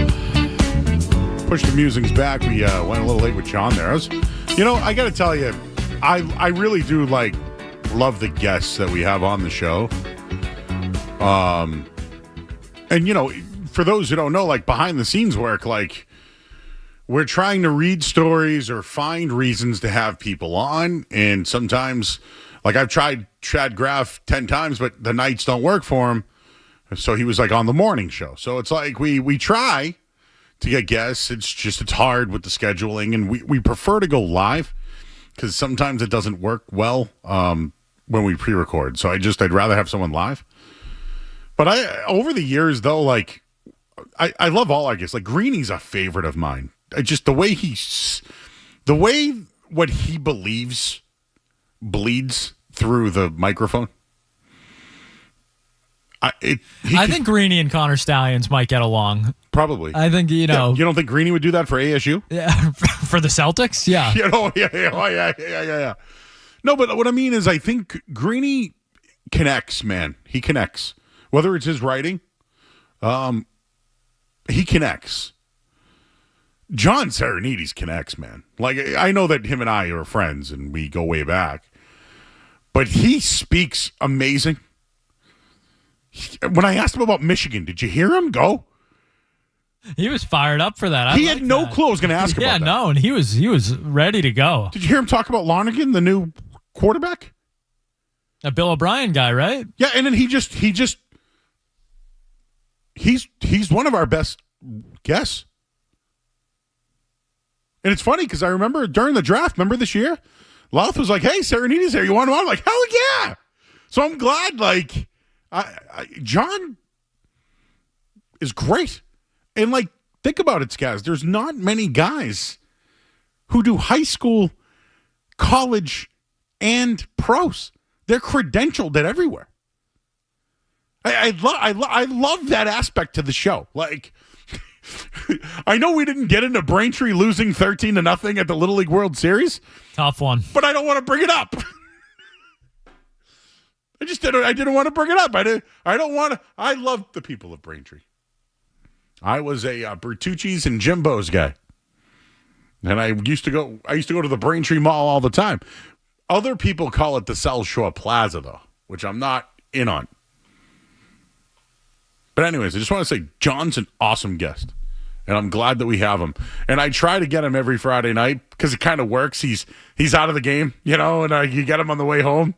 So he's got his thoughts going, Anyway, speaking of thoughts, we got the musings. Murray's musings. We'll do that next. And no, I'm not at SmackDown here on 98.5 The Sports Hub. More Joe Murray coming up on the Sports Hub.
Times Studios, 780 FM and HD1.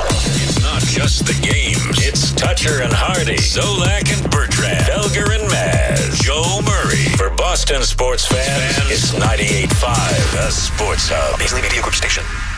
Sports Hub headlines, presented by Celsius Energy Drinks. All right, SmackDown is officially over. I didn't have to go. I saw it all on our television. But we'll be going to Kowloon late night tonight, baby. Saugus wings, Red Sox win, baby, 2-1. Everybody's happy. Saugus wings for everyone. Patriots, they'll play Minnesota tomorrow. I'm going to be here. You know why? Because I'll be on post-game after the game here. Kickoff's at 1 o'clock. Pre-game's at 10. Amari Williams has signed with Celtics on a two-way contract. He was a big man. Played at Kentucky. And, well, the Revs are in action tomorrow against LAFC. That would be the LA Football Club. Headlines are brought to you by John Sewer and Drain Cleaning with over 50 trucks on the road. Because your clogged drain is their emergency, go to johnsewer.com. I didn't go to SmackDown, but I'm Joe Murray. Listen to it, laugh at it, get mad at it, agree with it, argue about it. It is Boston Sports. Boston Sports. And it is all we do. 98.5, the Sports Hub. Headline: alcohol consumption in the United States has dropped 54%. The lowest in America since 1939. That had to be prohibition, right? 3, I don't drink as much anymore, and I think the reason for that is because I have to work multiple jobs, and I'm busy all the time. Now, Skaz, I know you're a fan of just, maybe cracking one every once in a while. No, you haven't. Yeah, I mean, I honestly don't really drink ever at all anymore, Joe. It's not even like by design, really. It's just, working nights. I'm not going to go home and like drink at 12:30 on a weekday, and then maybe on the weekends, but with not really. I was thinking about this. So it's 20. We're in 2025, right? I might have drank 5 times. When I went to Vegas, I had one drink while I was at a blackjack table at like 2 a.m. Yeah, the last time I had multiple drinks, trying to get drunk, was last September at my buddy's wedding. That's what I mean. Yeah. I went to Sarge's wedding, but I had a couple of glasses of champagne. I'm old, Joe. I don't want to feel horrible the next day. Yeah, you know what? Maybe that's what it is, right? I don't know. But anyways, I thought that was interesting. Do you know what one of the reasons that they're saying here is weight loss? People have been giving up alcohol because it's the number one factor in their weight gain. It's like soda, for adults. Exactly. It's adult soda, Joe. I gave up soda, lost 70 pounds. I'm not necessarily losing weight, but I'm losing inches on my waist. Like every time I wear pants, I'm like, what the hell's going on here? So yeah, I guess it's losing there. It also says that, America, that gambling is increased. So maybe they're putting their money elsewhere. Here's another article that I read today that might go hand in hand. The Massachusetts Cannabis Control Commission has announced that adult use of marijuana establishments surpassed $8 billion. So, Skaz, what's bigger, sports betting or marijuana? That sounds like marijuana to me. Sounds like marijuana to me, too. My whole thing is they made it legal and now they're making money. Imagine that. You guys got to see these numbers. You would hope that gets, redistributed. Maybe some taxes go down, or they fix the roads a little quicker or something. I don't know. Okay. $8 billion. $1 billion in 2021. Just before 2022, it was $2 billion in August. Then it went up to $3 billion in May, $4 billion in January, $5 billion in August. Last summer, in April, or before last summer, $6 billion. Then it went up to $7 billion. Then $8 billion. Think about this. So let's just have a little fun with this one. Alcohol gone down, marijuana gone up. Does it make sense to you? Makes a lot of sense to me. And this is not a political discussion at all by any means. So save your politics. I think more people are smoking marijuana than drinking alcohol. Is that a fair assessment, Skaz? It sounds like the science would back you up, Joe. Thank you. Great input. Answering phones back here. Oh, I didn't know. Somebody called. I thought it was a political call. Oh, well, no, I don't know. I don't want any of those. No, thanks. You all What was stay the out of question, it. Joe? What's bigger right now? AI or marijuana? I would say probably AI because, like, kids are using it, you know? And I think the olds are also really into AI, unfortunately. You see some of those Facebook pictures going around. Some people even are using them for show graphics every once in a while. What? Oh, yeah, that's right. I didn't hear from Street Team Joe today. I talked to him yesterday. I talked to him a little bit today, too. Oh, okay. Yeah. Everything all right? Oh, yeah, he's all good. Okay, Yep. all right. He was... Worry about him sometimes. No, he's good. He's all good. We'll see him next week. No, I mean, I just worry that he, wakes up. He'll be in next week. I got to say, though, he does work, kind of random shifts. So, but when he's like, yeah, I don't get up till 1, man, I'm like, what? We work nights. What? Because I notice sometimes when you send Slacks, dude, sometimes they're past 2:30 a.m. Yeah, there are nights where I'll start a Slack at 2:33. I'm usually up by 9:30, 10:30 at the latest, but I'm not active or mobile till 10:30, 11 a.m. usually. Take the dog out, earlier, but yeah. I definitely been going home, putting my bag down, just seeing if I got to do anything, and then I just go and I doom scroll to sleep. Yeah, see, I gotta wind down, and that's probably not even the right word for it, but it's almost like I don't want to give up my night, because I'm here all night. It's I gotta watch something for an hour, cool down a little bit, and then I'll try and hit the sheets. Mm-hmm. So we've talked about marijuana, right? We have talked about how the obviously it's really working because the alcohol sales have gone down. Well, I had to throw this one in there too because I thought maybe some people would want to know about everything. A 160-pound cocaine seizure happened on the North Shore today. So I don't partake. Cocaine has never been in my vocabulary. Mushrooms now, I got it's another thing. But anyways, I just have to think of all the people out there that are looking for their stash this weekend. Unfortunately, 2 people were arrested in Chelsea, and your cocaine run is not happening. It's a lot of soda, Joe. It's a lot of soda. So again, alcohol up.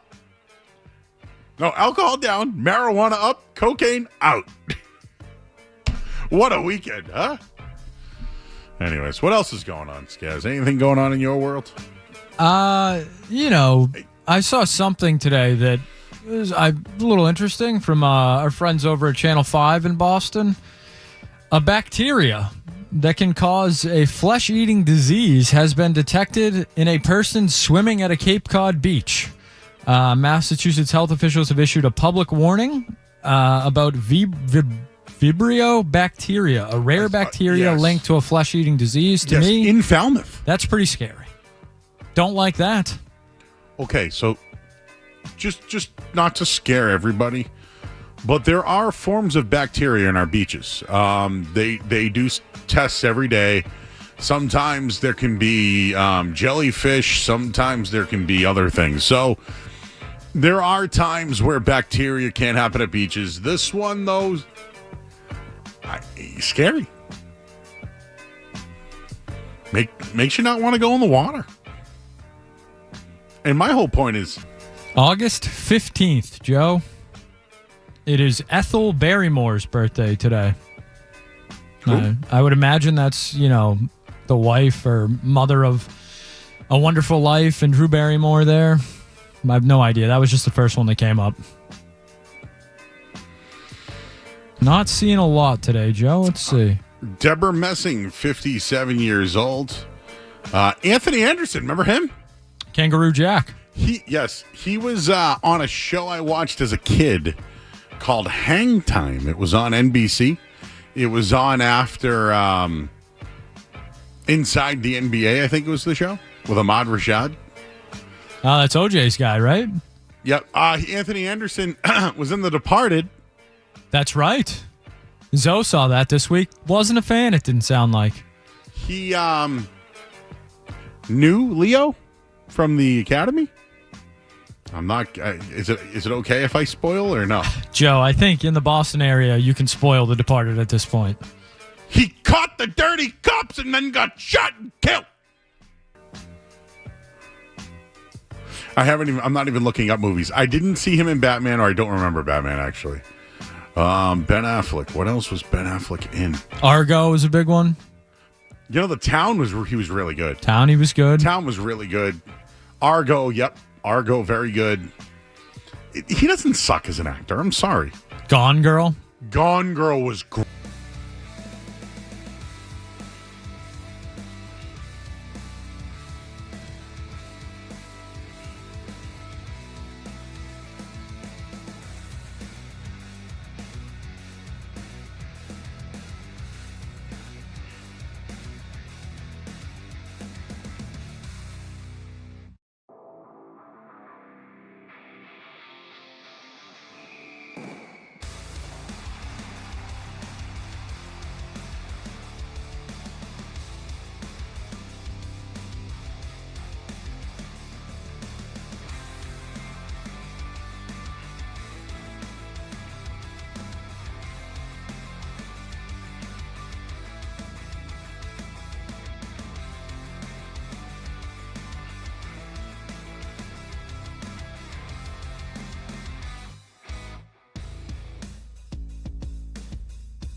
Deals for years. It's Joe Murray on the Sports Hall.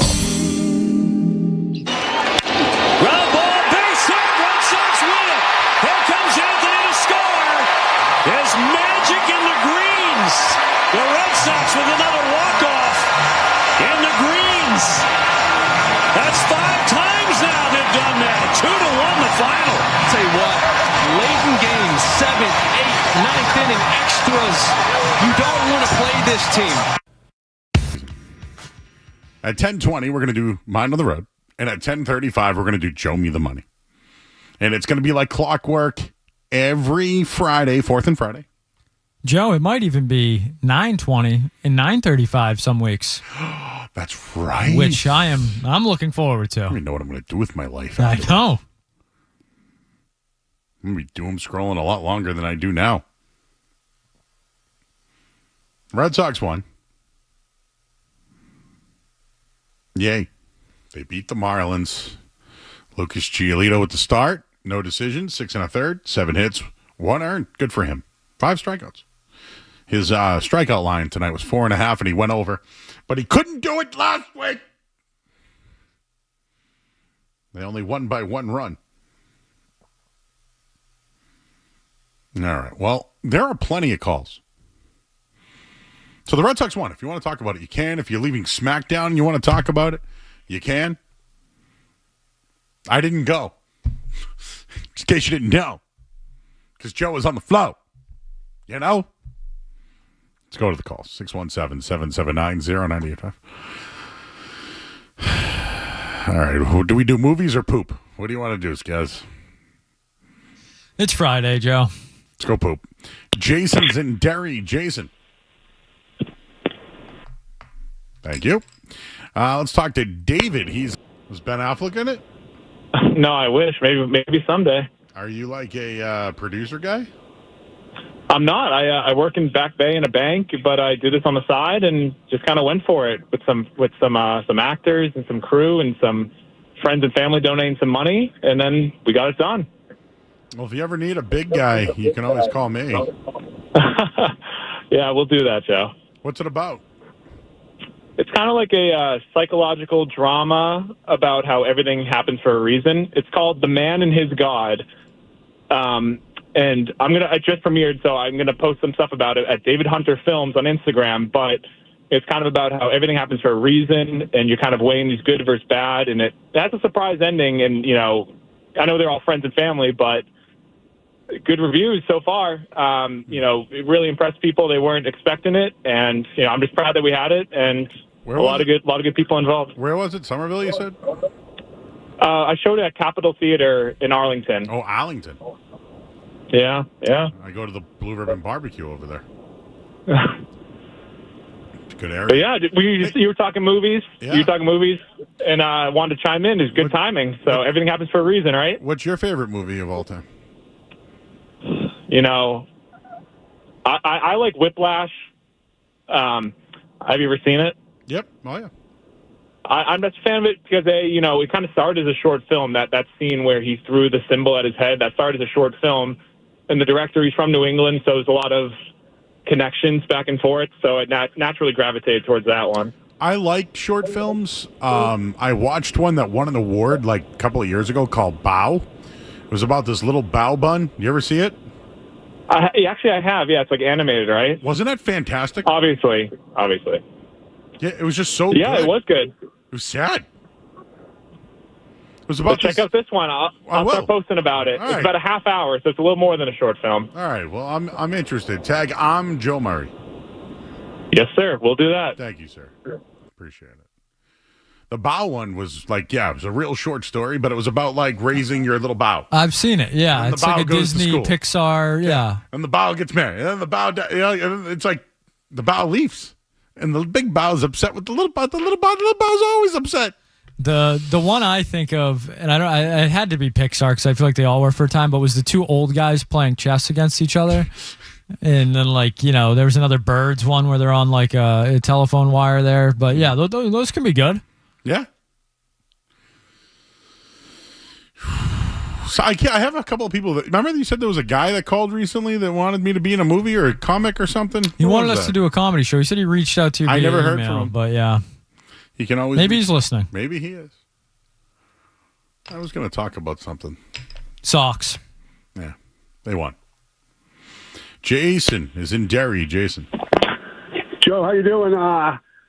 Ben Affleck in Good Will Hunting is his best movie. Also, you guys didn't mention Dazed and Confused. Oh, God. Yeah, he was a jerk. And I didn't mention Jersey Girl either, which I... Go ahead. And then there's not many platforms or shows where, like, the theme of the night is, like, public pooping, and I wasn't able to get on the other shows. And you mentioned mushrooms earlier, it kind of ties my story together. So probably, like, 15, 20 years ago, summertime, me and, like, two of my buddies are like, let's go to the Gentlemen's Club, the only one in New Hampshire. So we go to the club, we get out of the car, we start walking in the parking lot, and I do the old straight leg, lean to one side, pick a leg up to, like, rip a fart, giant log comes out. So I tell my buddies, I'm like, guys, this is the deal. We can't go in there. My buddies look straight at me and go, no, we got to go in. I'm like, get out of here. And then my other buddy goes, well, what if there's a girl in there that has a kink for guys walking around with poops in their pants in public? I go, one girl, that's it.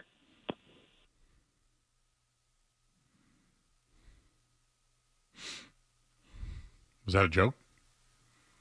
I was answering phones. I didn't get it either. I missed something. You know what I wanted to ask him, though?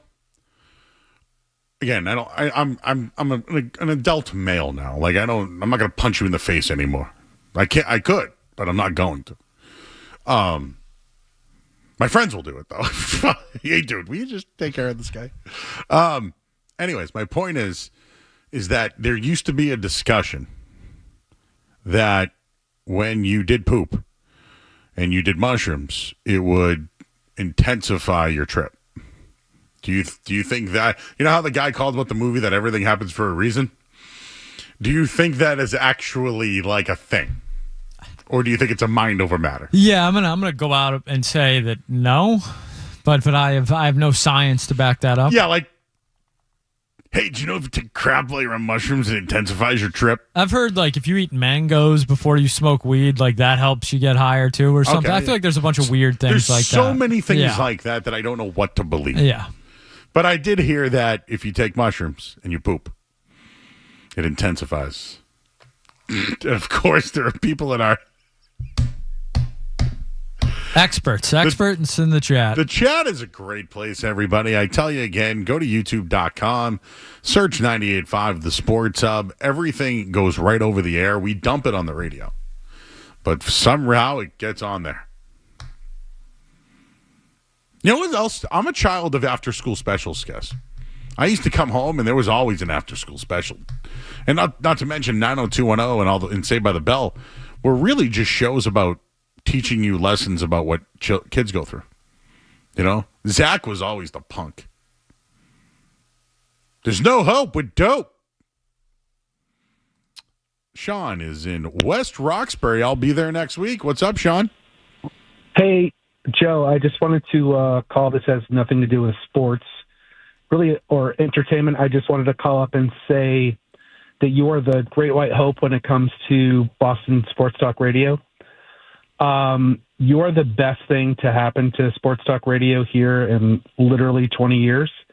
I think you have everything that it takes to be really at the top of the game here. Your music selections, your monologues, you've got it all happening. The food takes. I'm blown away by your skills, and my son and I love listening to you, and keep doing what you're doing. We love you. Real quick, are you from West Roxbury?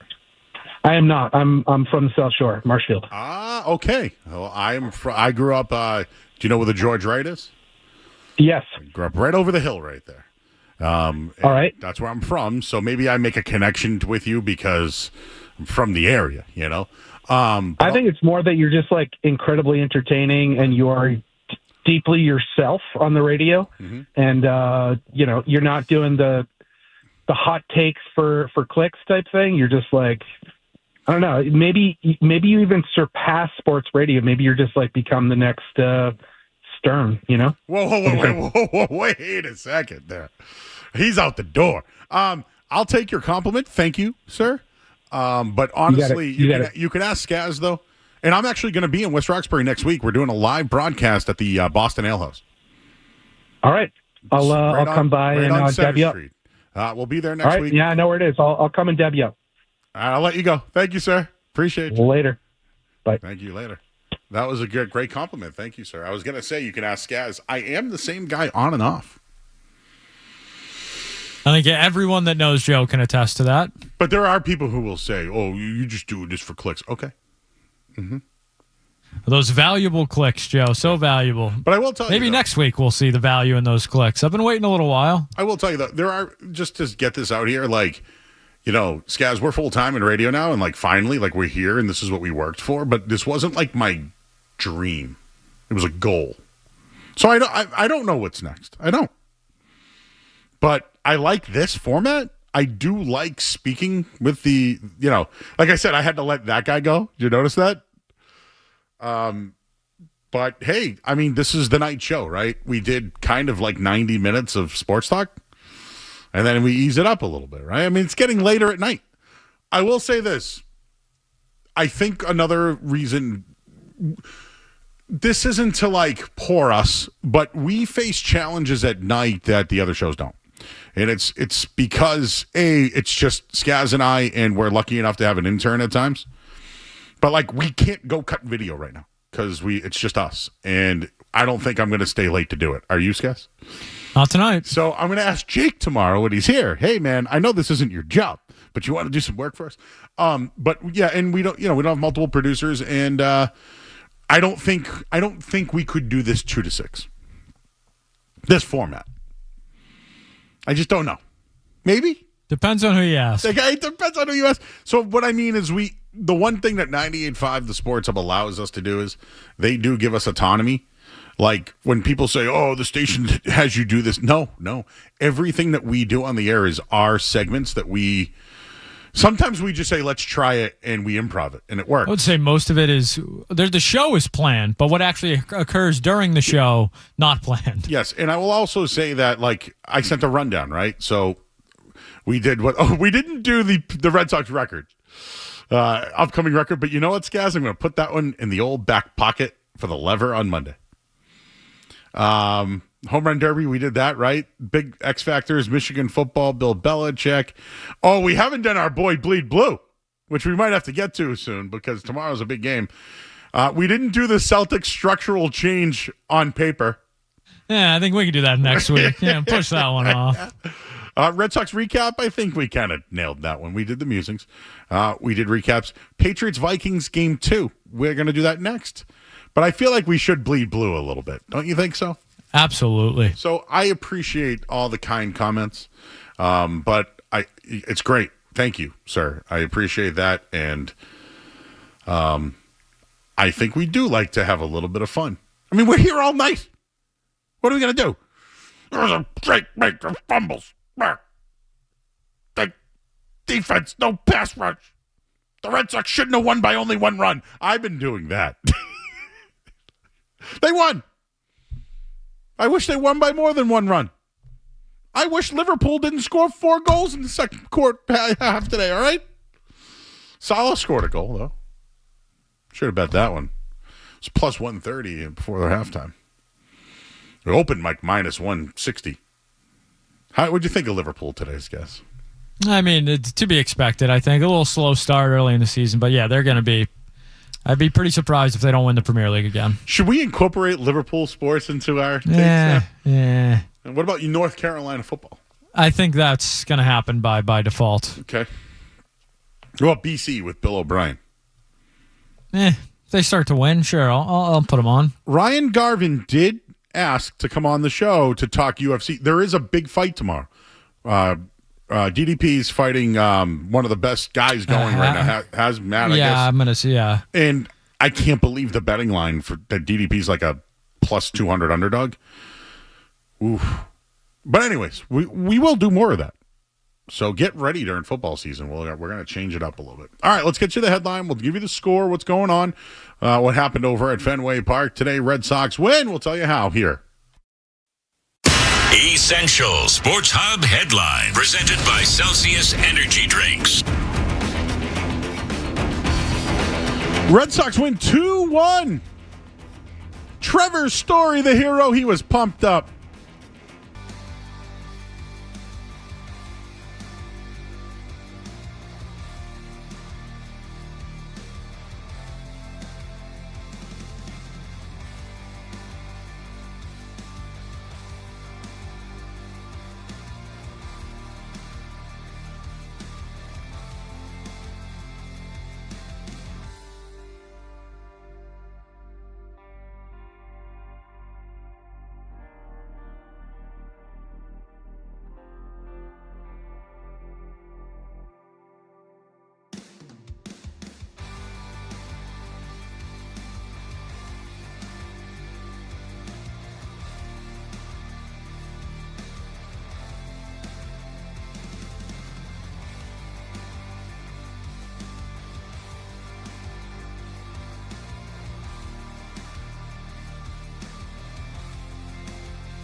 It's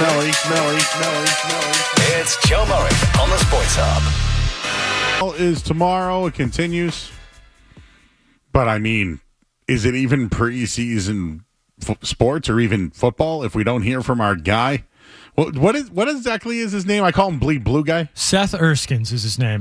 Mr. Erskines. Colt superfan. The Colt superfan song. Let's hear Bleed Blue this week.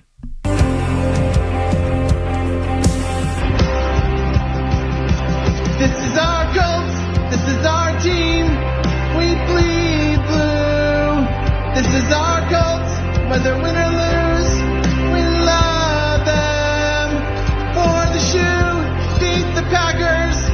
Let's show who's the big cheese. This is our team. Go Colts. Hey! That was why I didn't like this week's.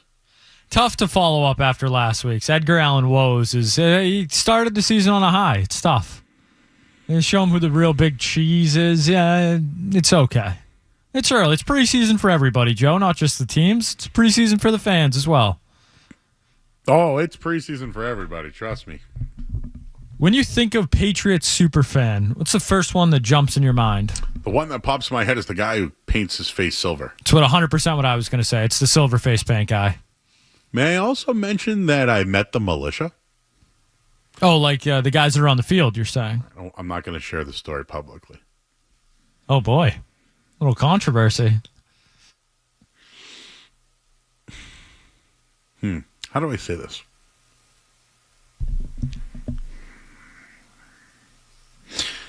I met two of the militia not wearing militia clothing. Out of costume. And I was recognized by my voice. Hey, by the militia. Not by the militia. The rest. Okay, I was at a. Okay, I said I wasn't going to share the story. Here I go. Indulge us, Joe. It's 10:45. I was at a restaurant. The person that was working there was like, "Hey, I know that voice." I said, "Hey, how you doing?" And I was like, "Yeah, I'll be working the game this weekend. Pats game." And the people behind me go, "Oh, we work the Pats game too." And I go, "Oh, that's cool. I'm Joe Murray. I work over at 98.5 The Sports up on the Patriots Radio Network." They're like, "Oh, we'll be in the end zone. We are the militia." And I said, "Cool." They really, really take that job seriously. No. They take the uniforms home? It's serious. Is it like a union? I mean, I know it's the union, but is it like a union? I know nothing more.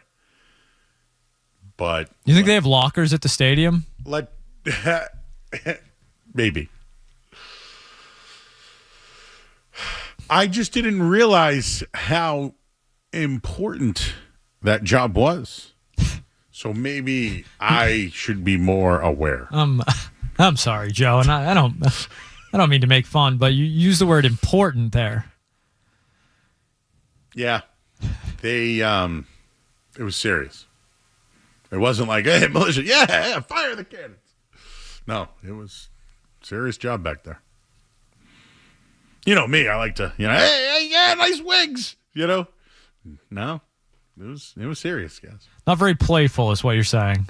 To the point where they think that because they're the militia, they deserve special treatment. Do they get rings? I don't know any of that. All I know is they want to be seated before me.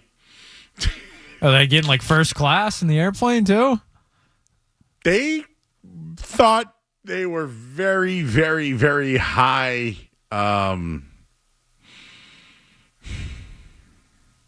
They needed high awareness. And I said, "You know what? Seat them first. The militia."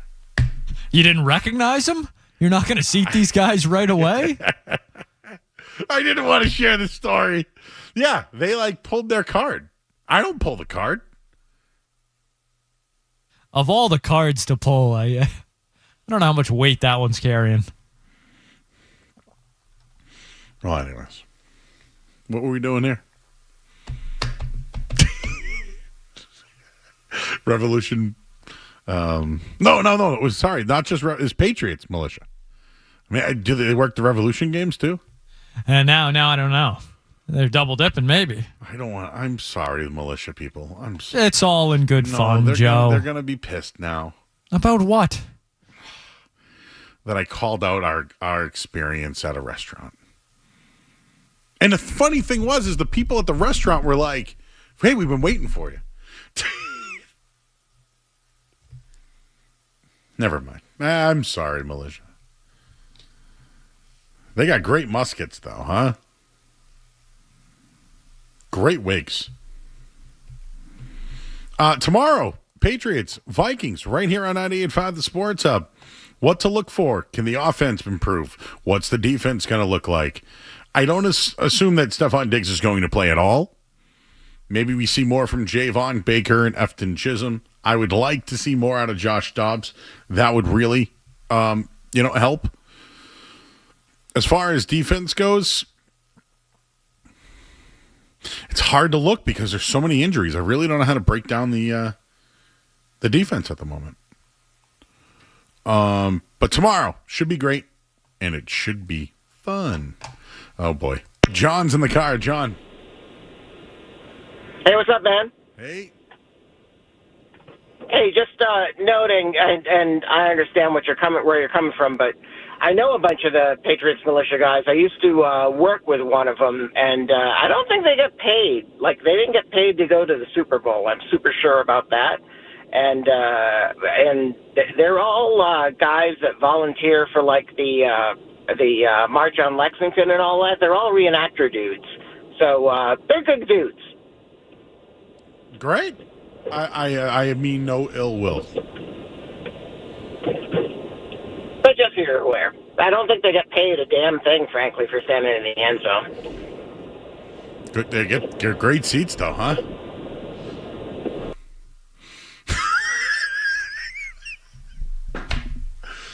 Was that supposed to be like, hey, man, cut the crap, they don't get paid? Take it easy on the Patriots militia.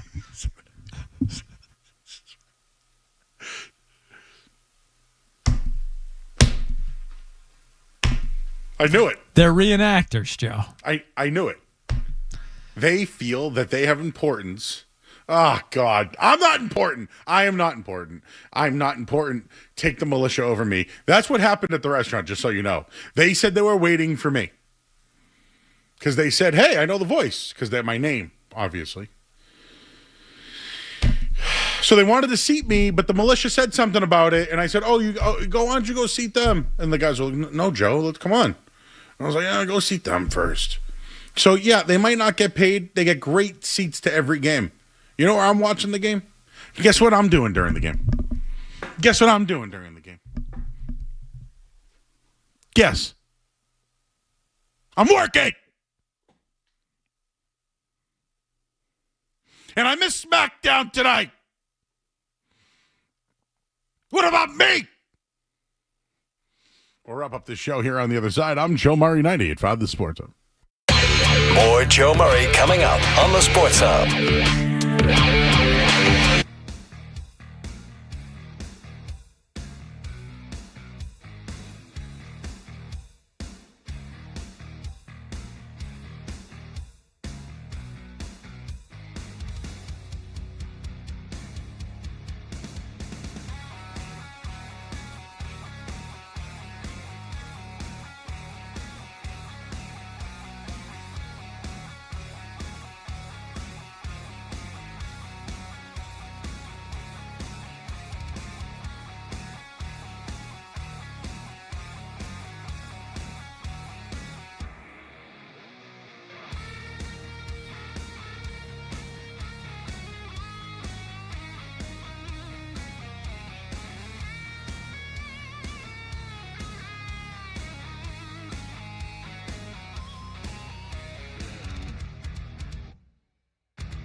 Must be 21. Enjoy. Zolak and Bertrand get you through the midday. Joe Murray gets you right through the night. I actually spoke with women today. On this preseason game number 2, we'll be back here on Monday nights, guys. We'll break it all down. So we'll have coverage there. Just quickly, I'm heading over to Kowloon. R-Truth is doing a concert. I think they close at 1 o'clock, but still, I'm going to get over there and maybe hang out for a little bit. So there are tickets at the door, I believe. So if you're heading in there, there are some tickets at the door. And tomorrow, Best Flippin' Card Show. I'll be there. I'm set up. I got a ton of Celtic stuff, autographs, a lot of Baylor Shireman cards. And I got a bunch of the real Peyton Pritchard photos. I got those tomorrow and plenty of slabs graded. You name it. I know, Skaz. He's laughing. So I'll be in at Woburn, right where the Scoreboard Sports Bar and Grill is, one of our partners here at the Crown Plaza. So I'll be there tomorrow about 8 to 2. And then I'm here post-game with Matt McCarthy tomorrow night. So should be a great weekend for everybody. Once again, Skaz, thank you for all your help this week. The Red Sox win tonight. Sounds like the environment was awesome.